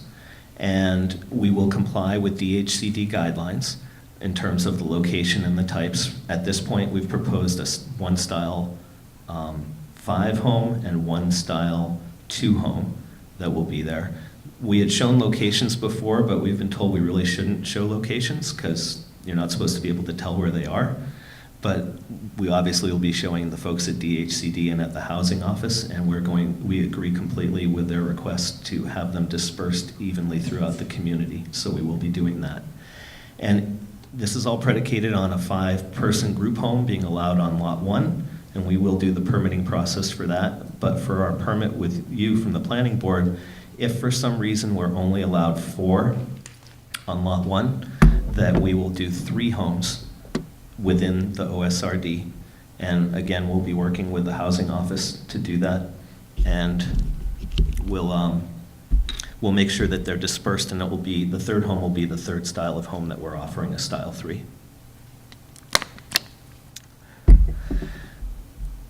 The other thing is, in conforming with DHCD guidelines, we'll be making sure that the homes hit the SHI, the Subsidized Housing Index, which is the real key for the town for affordability. And at this point, I would love to introduce Dan Burke, who's the president and CEO of LifeWorks. He's here to talk about his company and the housing they provide, unless you want to do questions with me first. I think unless there's any questions for him, no, let's go ahead. Okay, Let's great. go ahead and talk to Mr. Burke.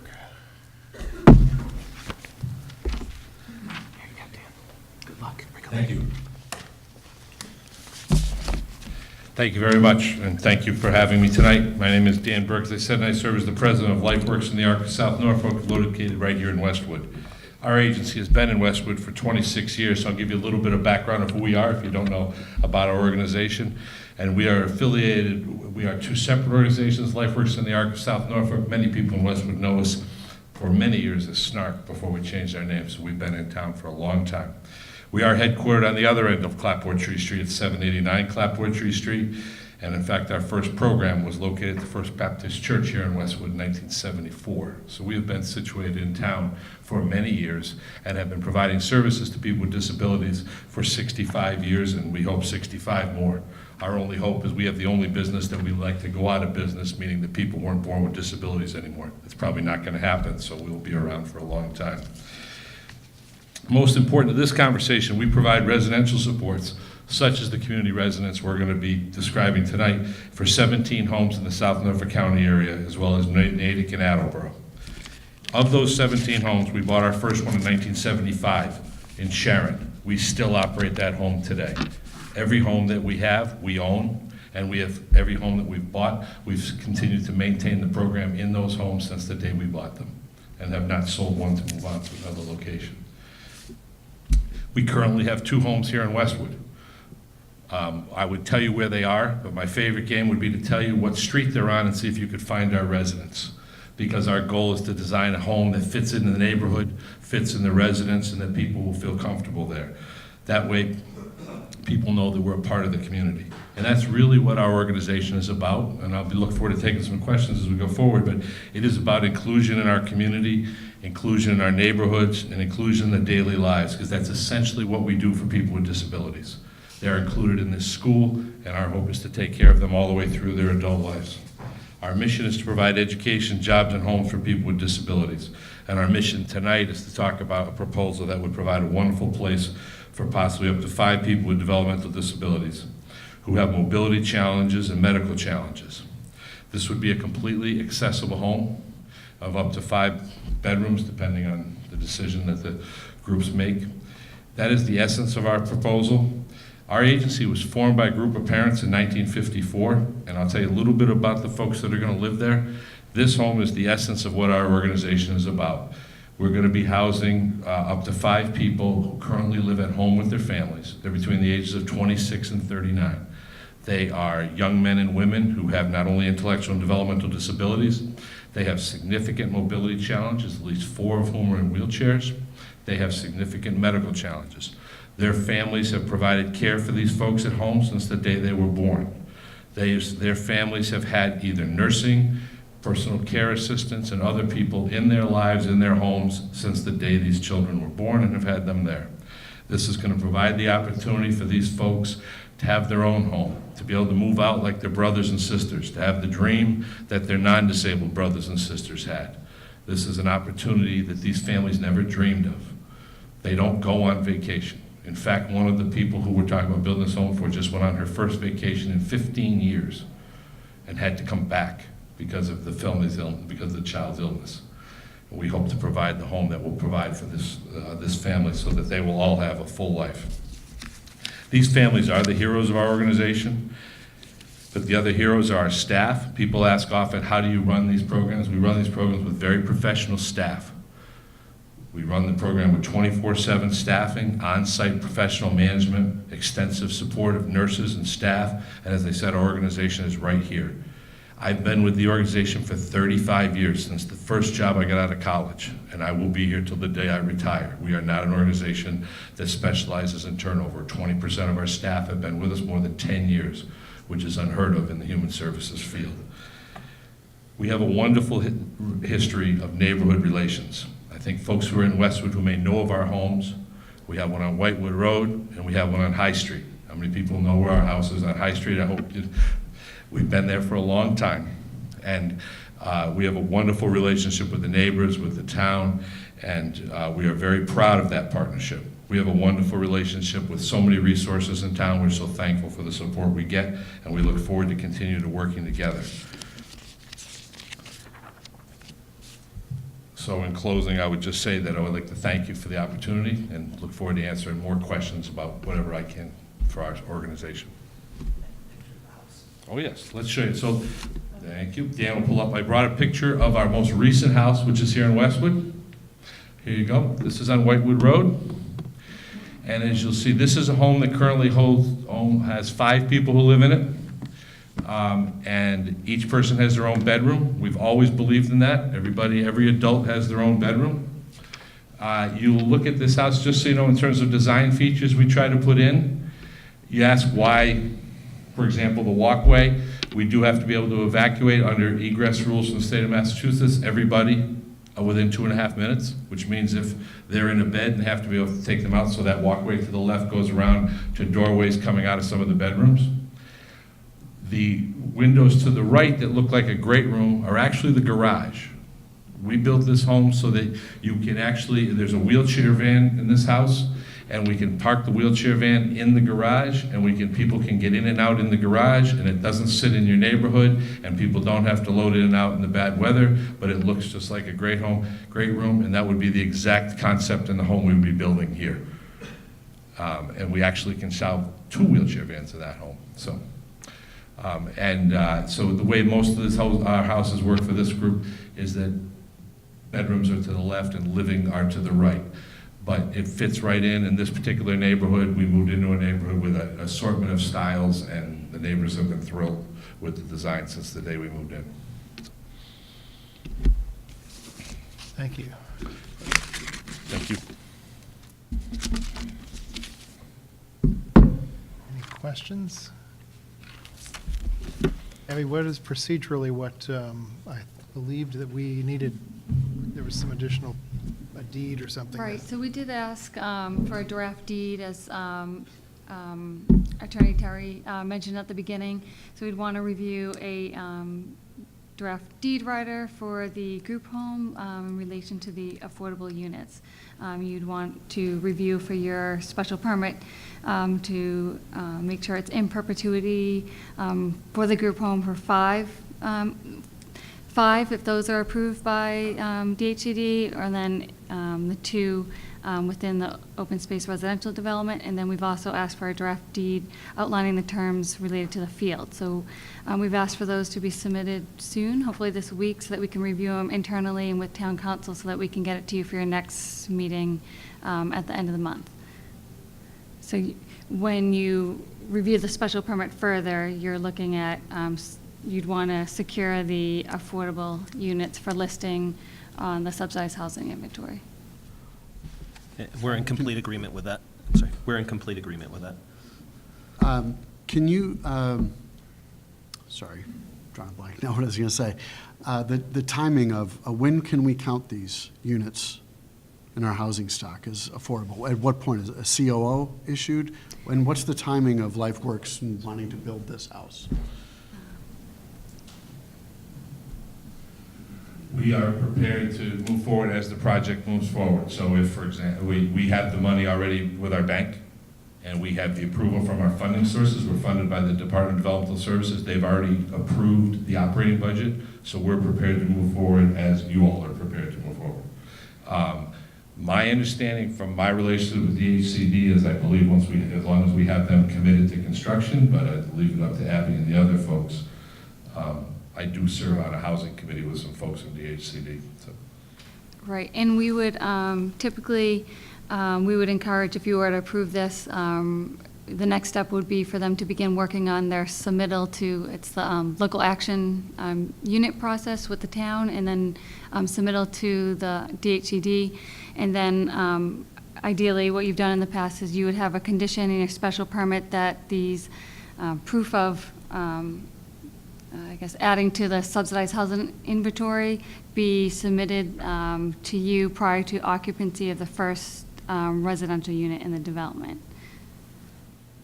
So you'd want to make sure you have those affordable units secured before any other units are sold within the open space residential development.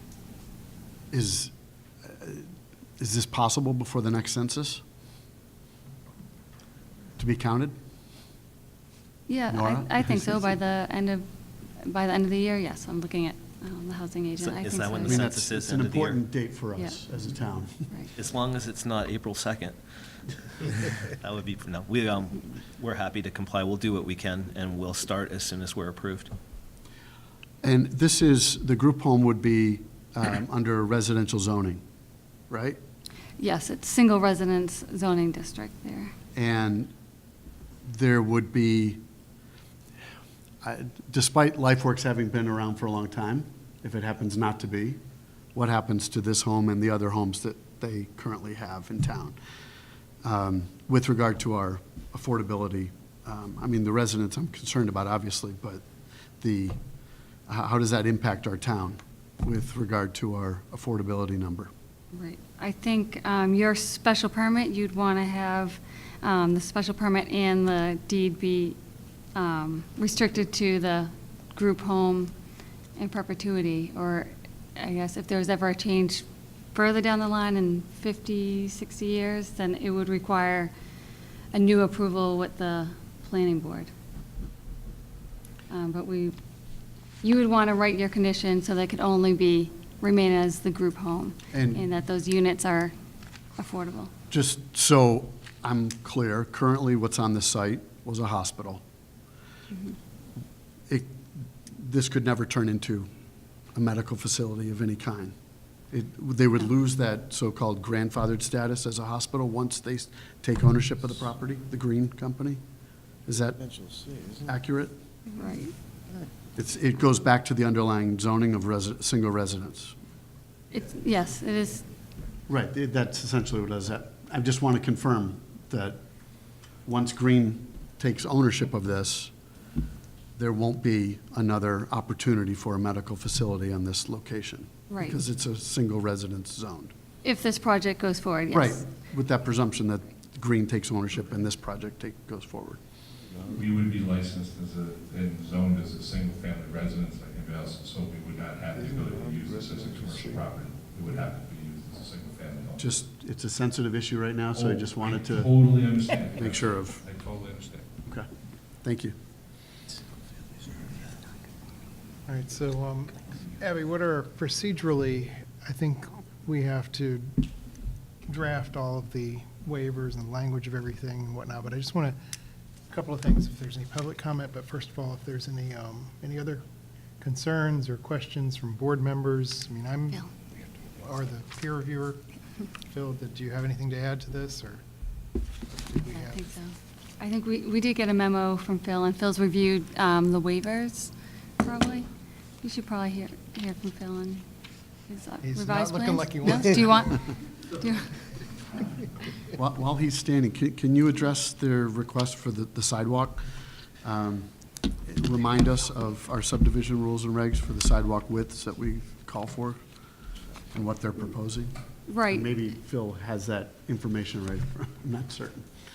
Sidewalk width, is that what you Yeah, just? they're proposing a 4-width sidewalk with a 3.5-inch green strip between the street and then So- a Cape Cod berm between the street and the green. Right.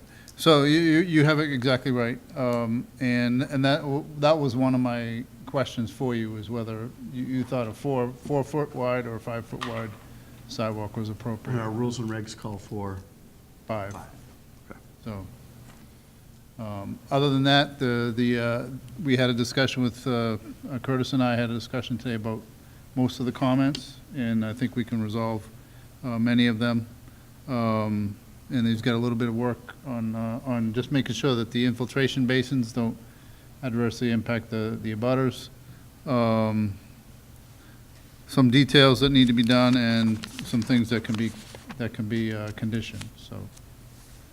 But that was one of the issues was, yeah, they did provide the sidewalk. I haven't reviewed whether the cost for the additional sidewalk is appropriate. And then also whether or not a 5 or a 4-foot sidewalk was amenable. So can you just to remind us, in the plans from the last meeting, there was like a pathway to the soccer field and no sidewalk at all on either side. Now there's a sidewalk on one side, and there's also no sidewalk around the perimeter, correct? Like on Winter Street, Clapboard Tree. Correct. One of my coworkers actually runs up and down Winter Street, and he noticed there's if you're running up the street, along Winter Street, there's a sidewalk on the right side, the opposite side of the site, and it does stop within, I don't know, a couple hundred feet of the Clapboard Tree Street intersection. And then there's a piece of sidewalk that wraps around from Clapboard Tree Street, about halfway through the ramp, the turning radius on Winter Street. But the left side of Winter Street, there's some grading issues that make it difficult to put in a sidewalk. They got a guardrail, and I know Todd had asked us to kind of push for that. But I think it would be a challenge, and I don't know if now people would walk through the site to get to the soccer field, as opposed to trying to go around on Winter Street. So, Abby, what's our language with regard to the contribution to the sidewalk fund in the rules and regs? Is it talk about what they can do it for, or our prevailing wage rates that our town would have to pay? It's the cost of town, how much it would cost the town to construct the sidewalk. So we'll review that with Phil after this meeting. It says that in our bylaw? Yeah, in the Rules and regs? subdivision rules and regs. Rules and It's regs, right. something that the planning board can consider when you're waiving it on one side of the road.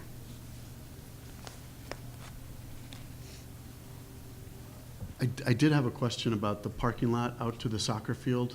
There's no longer a curb with a sidewalk up there, right? Or maybe there was never a sidewalk, I can't remember. There are 2 handicap spots there. Is it just right out to grass at the field level? I want to make sure we're not putting handicap people in a bad position where they can't get out to the field, if that's something that is. So we've asked for some more detail on the parking lot, but I do believe they'd have to have it accessible. So they'd have to I know they got grade rid the of the grass, curb, or, but I didn't know what challenges were before them to get out to the field area. Right. Can I address that? Thank you. I apologize. This shows up great on my computer screen, but not projected like this. couple of things. With the parking, what we're showing is that this is paved, the sidewalk is now along the street. It was previously around the outside of the parking area, but what we did was we kept the sidewalk along the street and pushed the parking lot. This line right here hasn't changed. It just used to be sidewalk and then parking. Now it's sidewalk here and parking here. So this is all level, it reaches grade, but the soccer field is down a little bit. And so getting from the handicap space even today, you have to be able to come down. You'd be better off going around the parking on either side, probably where the porta potties are. That's a detail that we've added in here, and going by them, then it would be a much easier way. And I'm sure we can grade it off so that it's ADA compliant. But it is grass next to the field. Well, if that's the easiest way down from a grade perspective, wouldn't it make sense to put the handicap spots there? You've indicated that they'd be in the middle of it. You've pointed out something very important. I'm not 100% sure why they're in the location that they were. I thought that it was required, but we'll talk with our engineers to confirm, unless they have something they want to add right now. But do the spaces have to be in a certain location?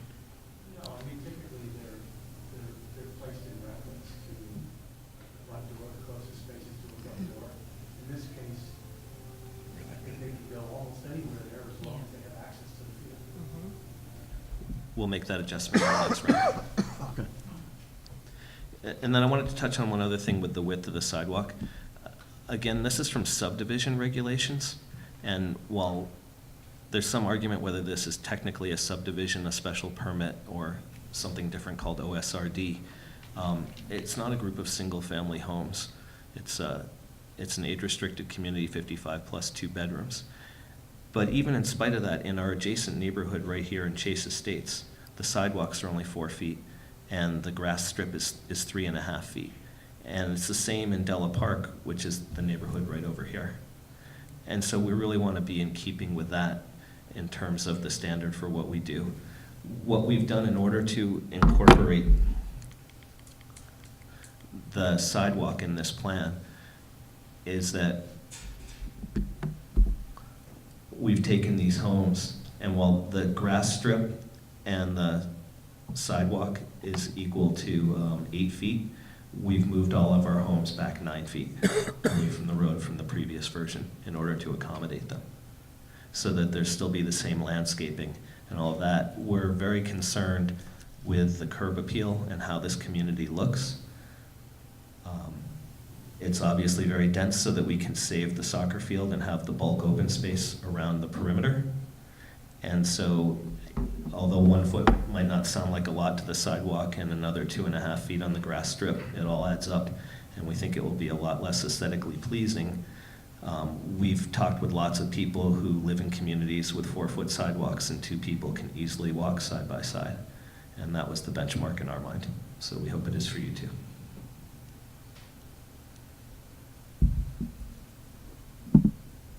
All right, I think, are there any other? Oh, just for clarification, is it 4 feet or 3.5? I heard. It's 4 feet for the sidewalk, 3.5 feet for the grass strip. Okay. Thank you. Are we going to get a signage package? Yes, we need to do that for the next one. This is the concept of the main entry sign. Right. There aren't a lot of signs within the community. There'll be a temporary real estate sign out at the street here on our parcel. And there'll probably be one as well on our parcel at the other end at Winter Street, directing people to come in. As far as signs for the community, this is the only one we have, although we'll want to restrict parking along the streets. So I'm sure there's a town bylaw on what those need to look like, but we'll pull that together and set it and hand it in for you.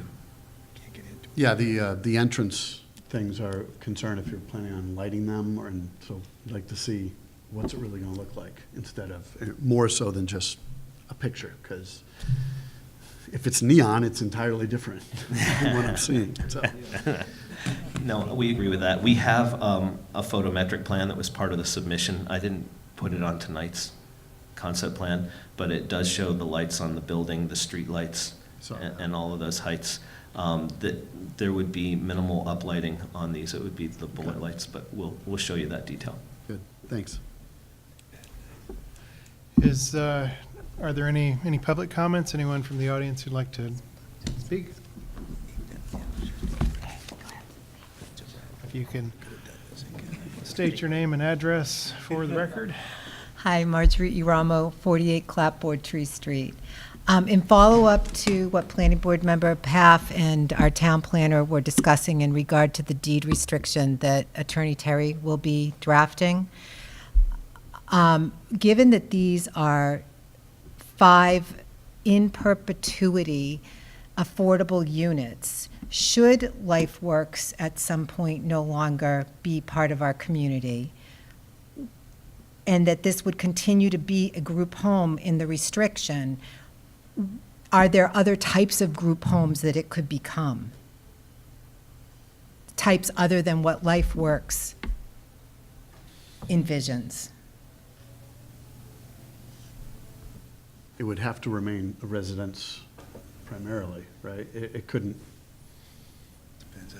turn into, again, what I said before, a medical facility. What is the definition of a group home?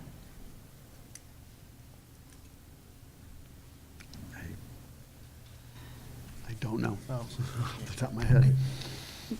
It's usually for people with medical or physical disabilities. I believe it's a term, I'm looking at Sarah now, or Dan that might have a term. Is there a definition with the state when you register? I'll have to think, I'll have to look, but I know that in the state, they don't allow any larger than 5. So it could never be larger than 5. That's limited.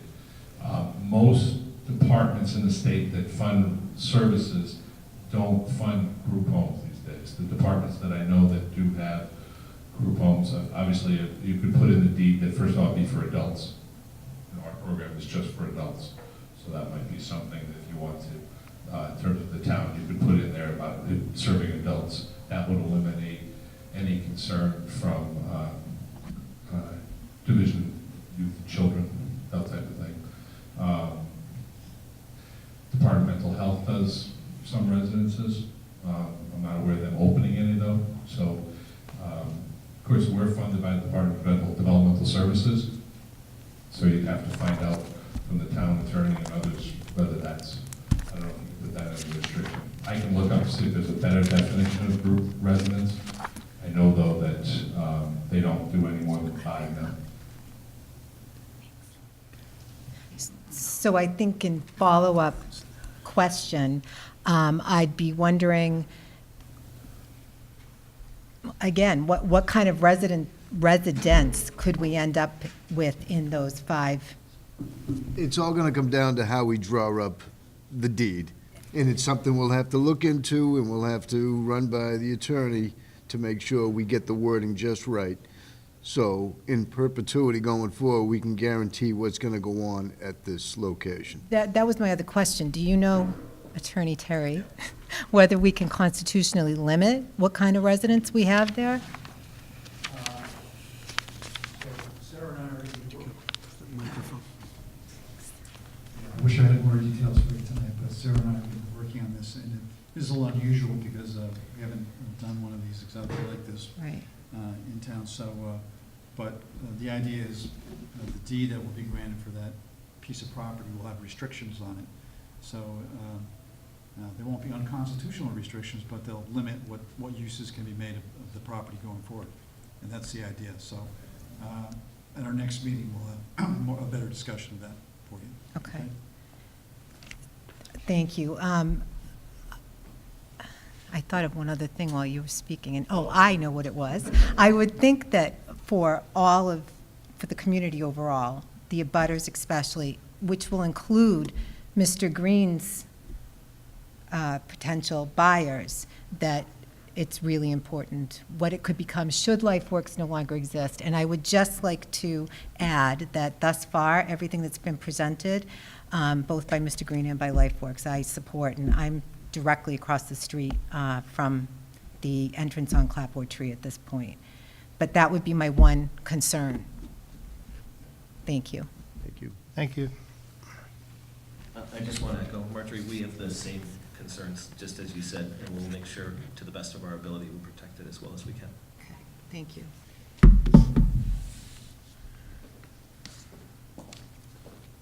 Motion to continue. Yep. And is the plan for continuing at the next meeting? Yep, Tuesday, April 23rd at Downey. If there's nothing else, I make a motion to continue the meeting to Tuesday, April 23rd at Downey School, 250 Downey Street at 7 PM. Hold on, Dave. Can I just make one comment or question before we do this? Can we get some direction in terms of the sidewalk and the grass strips? Because we want to have everything ready for the next hearing, and I want to, if that's something you don't feel comfortable with, there are a couple of issues. That's one. The parking with the car stops that, Phil, I don't want to speak for you, but you said that that was okay to us. Basically the general layout of the plan, there are some technical issues that we still need to work out, the biggest one being making sure that there's no water into abutters' homes. We're just still doing the technical analysis of that. But I believe aside from that, as we've presented this, and with the waivers that we've requested for pavements and roadway sizing, that we just want to make sure we're headed in the right direction so we can conclude at the next hearing. Yeah, I think why don't we just, I'm okay with 4-foot sidewalks. Likewise. Just a quick question about that. They reference Chase Estates and Della Park. When were those developments made? 80s, 90s? Mid-90s. Chase Estates was late 90s. Okay, and when did we go to 5 feet for our subdivision rules and regs? 2003. 60s?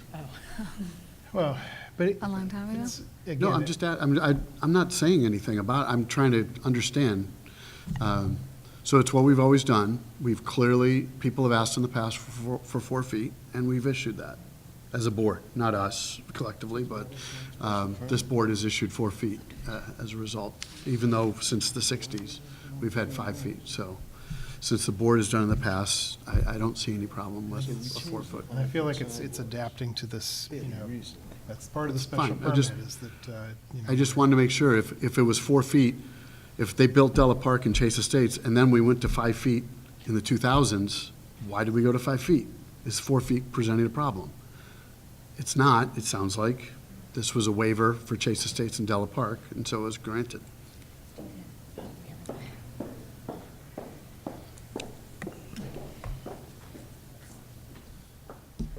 I believe the subdivision regulations that were first written in the 60s had a 5-foot requirement on certain streets and a 4-foot requirement on other streets.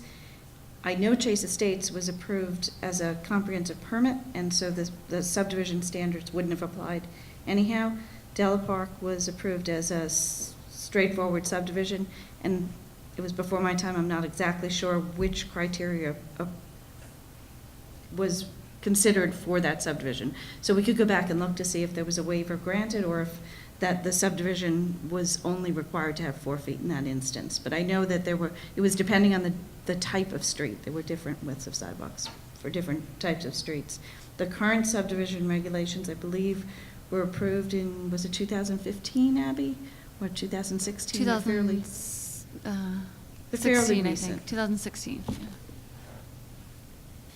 I think we just need to make note of why we're going to allow 4 feet here. I believe it's because of the constraints of the sites, because we're going to have other subdivisions coming to town, and they may have tons of room, and they might say, we want 4. Yeah, I mean, So I want to just make it clear, I think the board collectively is agreeing to this because of the restrictions in size of space. I think another subdivision, another project that was larger, we would stick to 5 feet. Yeah, In just- this case, it allows us to put. to Mr. keep Green, the what is open- exactly the reason you're asking for 4-foot sidewalk? Thank you for asking. I believe it's for what the board is saying right now, and to add to that, it's in order to keep the homes tight, to keep a bigger buffer around the perimeter, and primarily to save the soccer field for town use in perpetuity. It's an open space issue It is an open space issue. Thank you very much. Let me see about, I won't forget you. The car stops, how do people feel about the concrete car stops? I'm okay. I'm fine with it. And the overall layout now, it seems we're good. Are there other things you wanted to? It was the landscaping and the open space areas, just to make sure that you're comfortable with those. You're referring to the meeting house? Well, the meeting house is now it's not an open space use. So it is, we've shown it, it's just like one of the homes in terms of that. If you could see the shading, the area right here that I'm highlighting is no longer open space. And so we took that out of our calculations, yet we're still at 51.8% because there's a 50-foot dimension rule. And so that area in front of the meeting house became non-conforming to that, so it's no longer open space.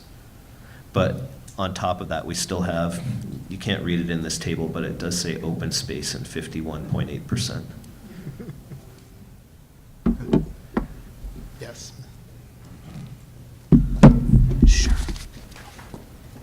I just wanted to make sure I was clear on one thing. The reason that this is a concern, if I understand correctly, is because these units are going to be in perpetuity versus Mr. Burke's other LifeWorks residences in town.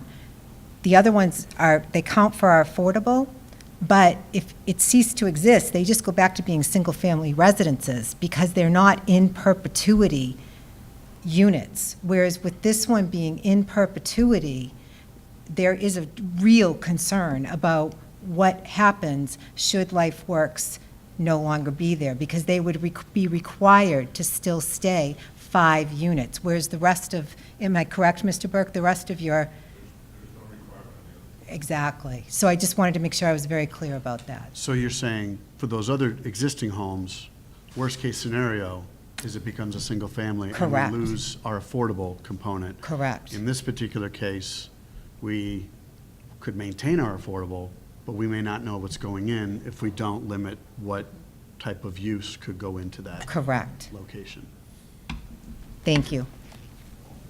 I think I would observe that's kind of part of the policy choice too, because we have affordable homes that were not deed restricted, and then we lose them, and so it's kind of, I know that's part of the trade-off in designing things is to we want to deed restrict things like what was the Westwood Glen. It was an apartment complex full of affordable housing for seniors, but it was not in perpetuity deed restricted, and so as soon as the time limit ran out, the units are converted and become, a whole different situation. But I just think that's kind of the policy thing that's behind looking to lock down the in perpetuity. But definitely we should look at these issues to make sure that we don't we don't get ourselves into a bind by being too precise about it, I guess. Right, we'll have to review some draft language with staff and with town council, because what's under your purview as the special permit is really those affordable housing units. Typically, you wouldn't have that much control over a single-family group home use. So in this case, you want to be looking at the affordability requirement under the special permit and how that sticks with the special permit through the life of the project. Right, but whereas the group home, it dovetails with this. This project can't happen the way it's presented without the group home. So we want to make sure we're getting our ducks in a row. And I understand what the legalese behind it all is beyond our pay grade. That's for others to discuss. But I think we wouldn't be doing our job if we weren't asking these questions of LifeWorks to ensure that we're doing the best thing for our town and for this project. Mr. Olenoff, did you want to add something?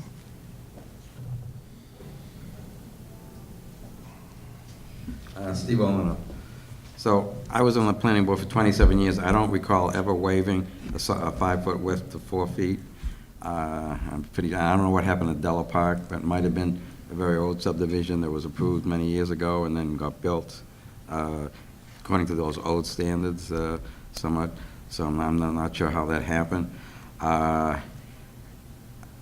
Generally, you need a 5-foot sidewalk. You want, again, wheelchair accommodation. And I always wonder, you have a 4-foot sidewalk, okay, you can fit a wheelchair, but what if someone is coming along in another wheelchair in the other direction? Then, you know, what do you do then? If you do waive it, I remind you, you're giving away value to the developer. The rules and regs require 5 feet. So if you're going to waive it to 4 feet, wouldn't you be then asking for the 1/5 of the cost of the sidewalk to be then going into that sidewalk fund to compensate for that?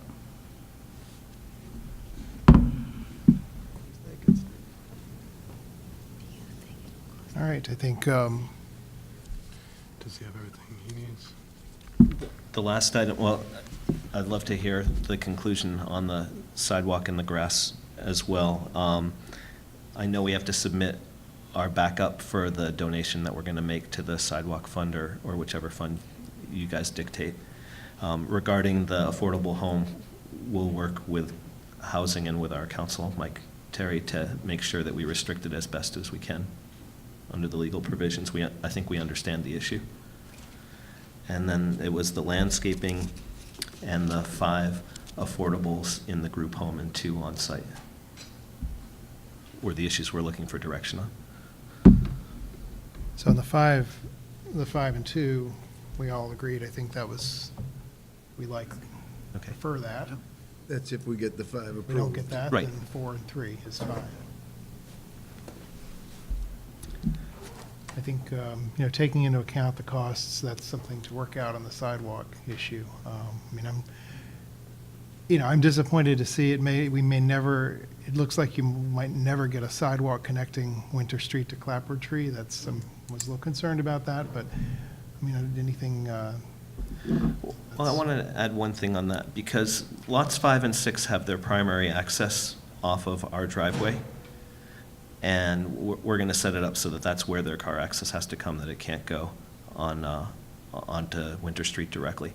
So they already have access to our sidewalk, and our sidewalk shows this is a crosswalk, and we'll put an accessible ramp on our side as well as on the other side of Winter Street. We're awaiting public safety to tell us whether they feel that's a satisfactory location. If not, there is a crosswalk down here at Colby Way. but I think it's, and this is back to the DPW questions. Like, there's no sidewalk right now on lots 3, 4, and 5, right? Like, that's. Correct. So you have a sidewalk on Clapper Tree from Temple Beth David up to the turning point, and then the sidewalk just ends. And then you have across the street, I think, and you may have a sidewalk further up. On this side of Winter Street, there's a sidewalk that goes all the way to Della Park and to Colby Way, and it comes up and it stops for some reason. I'm not sure how many feet. I think it's 100 feet or something like that, short of the intersection.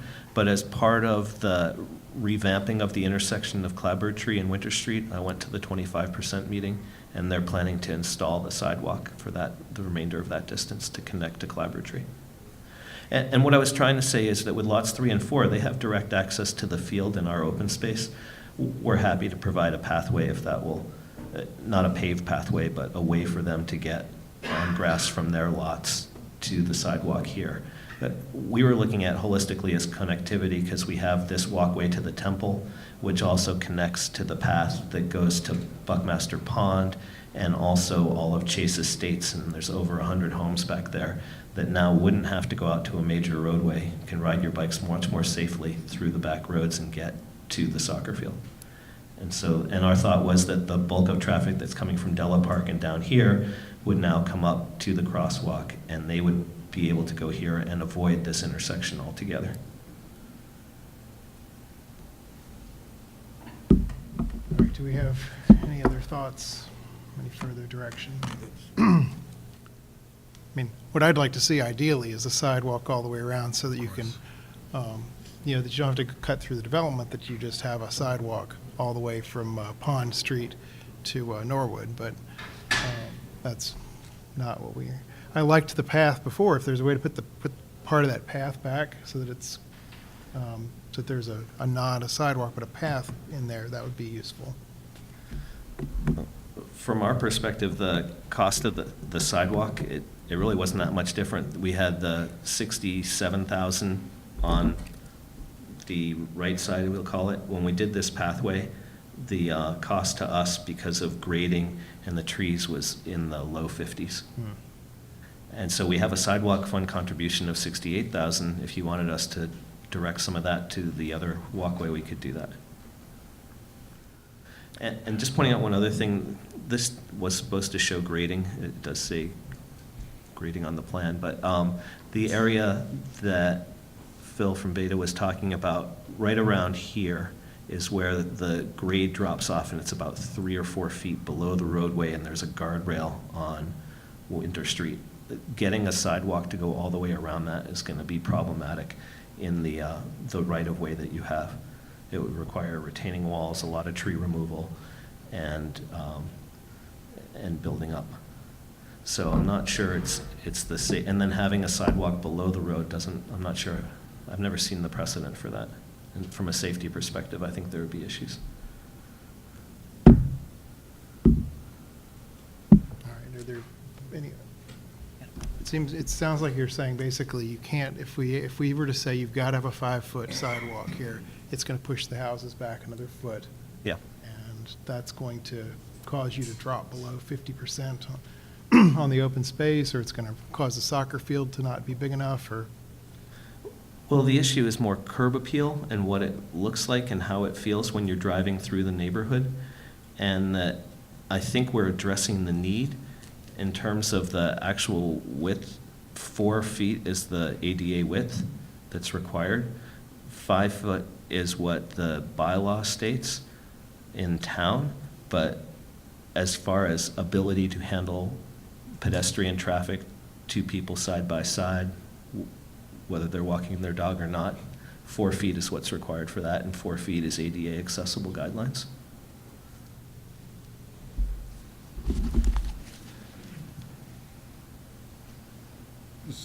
So the 5 foot is required to pass 2 wheelchairs. You have to have that every 250 feet. With the number of driveways you have there, that's probably not an issue. The only issue would be that section right off Winter Street. So you just need a bump out of, 20 feet wide of 5 foot to meet the ADA standards for wheelchair passing.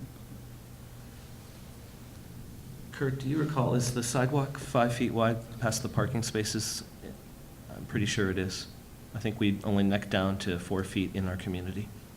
So it's already 5 feet. That's right. The revised plans included 5 feet in front of the field and the parking area, then it drops to the 4 when it goes into the residential. It drops to 4 after our meeting house. And what about out to Winter Street? It transitions somewhere right around here to 5 feet. So I think in spite of ourselves, we did the right thing. All right, I think did you have a comment also? Could you go to the microphone? Thank you. Mr. Stairs is waiting too. Hi, David Warshay, the president of Chase Estates for the last 13 years.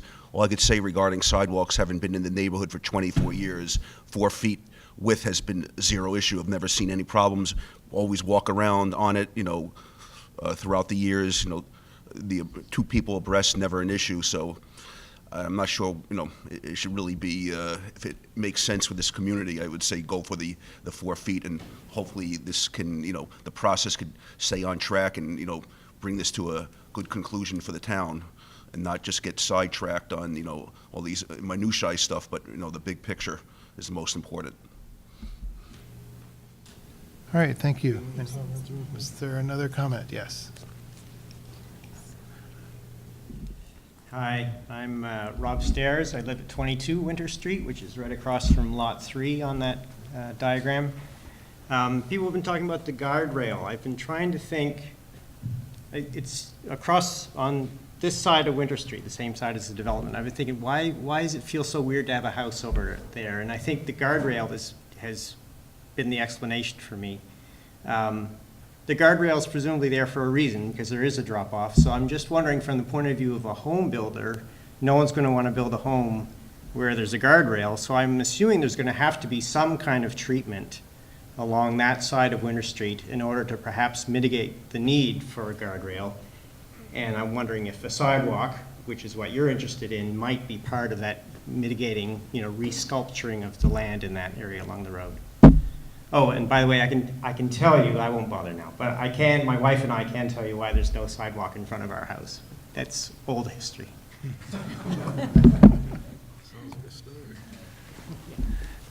So one of the objectives was to limit the number of driveway access points to Clabbertree Street. So lots 3 and 4 are going to be required to share a common driveway that's right here. I believe the guardrail is somewhere in this area. So it will be away from the guardrail, and we want to keep that buffer as thick and fully planted as it is today. We don't want to touch it and take anything away. The concept is that you're coming in the common drive, you'll drive down probably 50, 60 feet, and then turn into your garage here, and you'll go a little farther on lot 4 and turn into where your garage is going to be on this side. And so that differential of height between the road and the house will not be visible because the plantings will still be there.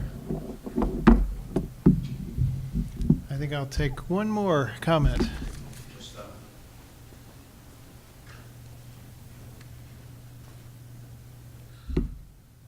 Hi, David Warshay again. I think the guardrail idea, leaving it makes sense, from safety reasons, et cetera, and the grade. I think the question maybe Dan could quickly answer is, which direction are the actual houses facing? Like if you have the guardrail in your backyard, it's, there's woods separating it, it's not as bad, you know what I mean? You have like a buffer, you have your house, your backyard, it's trees, and then the guardrail versus, having your house facing the guardrail. I think that might be, an issue. Do you want me to answer that? If you have... I can tell you what I would do, but I can't tell you if somebody else builds the house what they would do. But the longest part of this lot is horizontally. So I would not have my front of my house facing the street. I might have a doorway there that's not used, but I would have it so that it orients this way, or it orients in the other direction to more open space so you can have a backyard that's more usable. And with lot 4 is not the question because that one's at grade with the road. I'm okay with the 4 foot wide, I think. All right. Okay. I am intrigued with Mr. Olenoff's suggestion of the 20% or 1/5 being donated back to the part of the sidewalk fund. I think it's something staff should look into. Nothing else? I think that covers it on the landscaping. Do you have any concerns, or are we headed in the right direction? I have no concerns about the I landscaping. don't have any concerns with the landscape. Perfect. Thank you very much. Thank you. Okay, I motion to continue the hearing to Tuesday, April 23rd at Downey School, 250 Downey Street at 7 p.m. Second. All those in favor? Aye. Any opposed? The motion is passed and the hearing is continued. Thank you. And that is we have a few other business items on the agenda, but that's the end of that public hearing, or while it's being continued. We'll review the sidewalk fund item costs. All right. Thanks, Phil. Thank you, Phil. Thank you, Bill.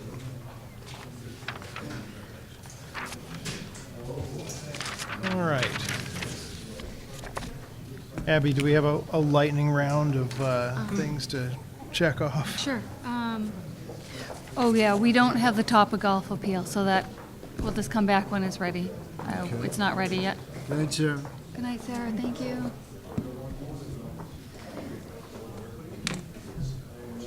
Oh. Do you want me to run through a couple things, or do you want to? Yeah, let's Do you want me to get keep on. going? Okay.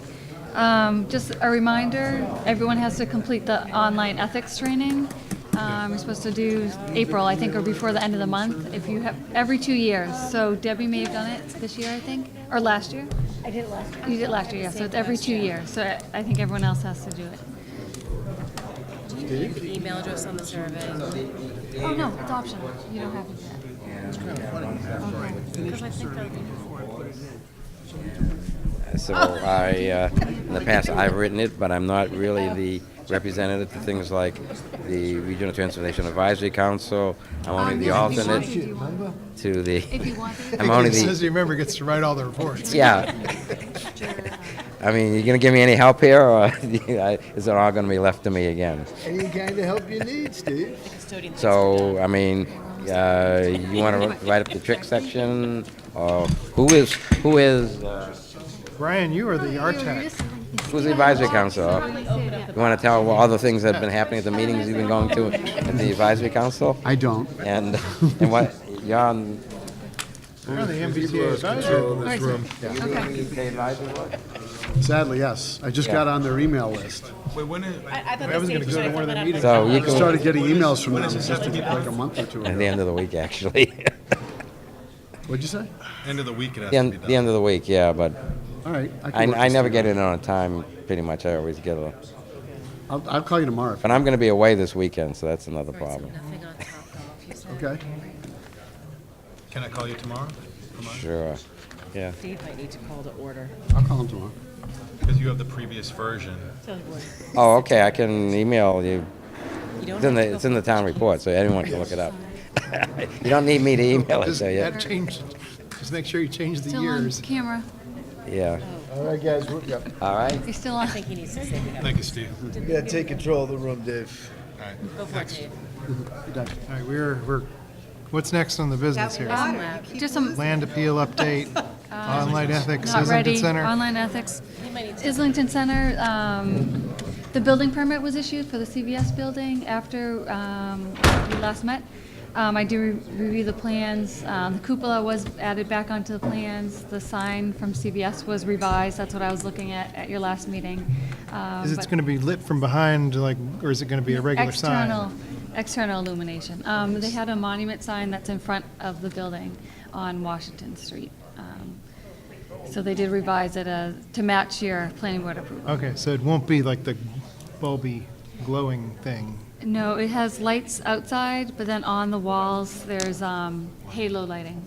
So it's the light facing on from behind. It's The lights casting onto the wall, yeah. And in the window, a big neon open sign from Costco, right?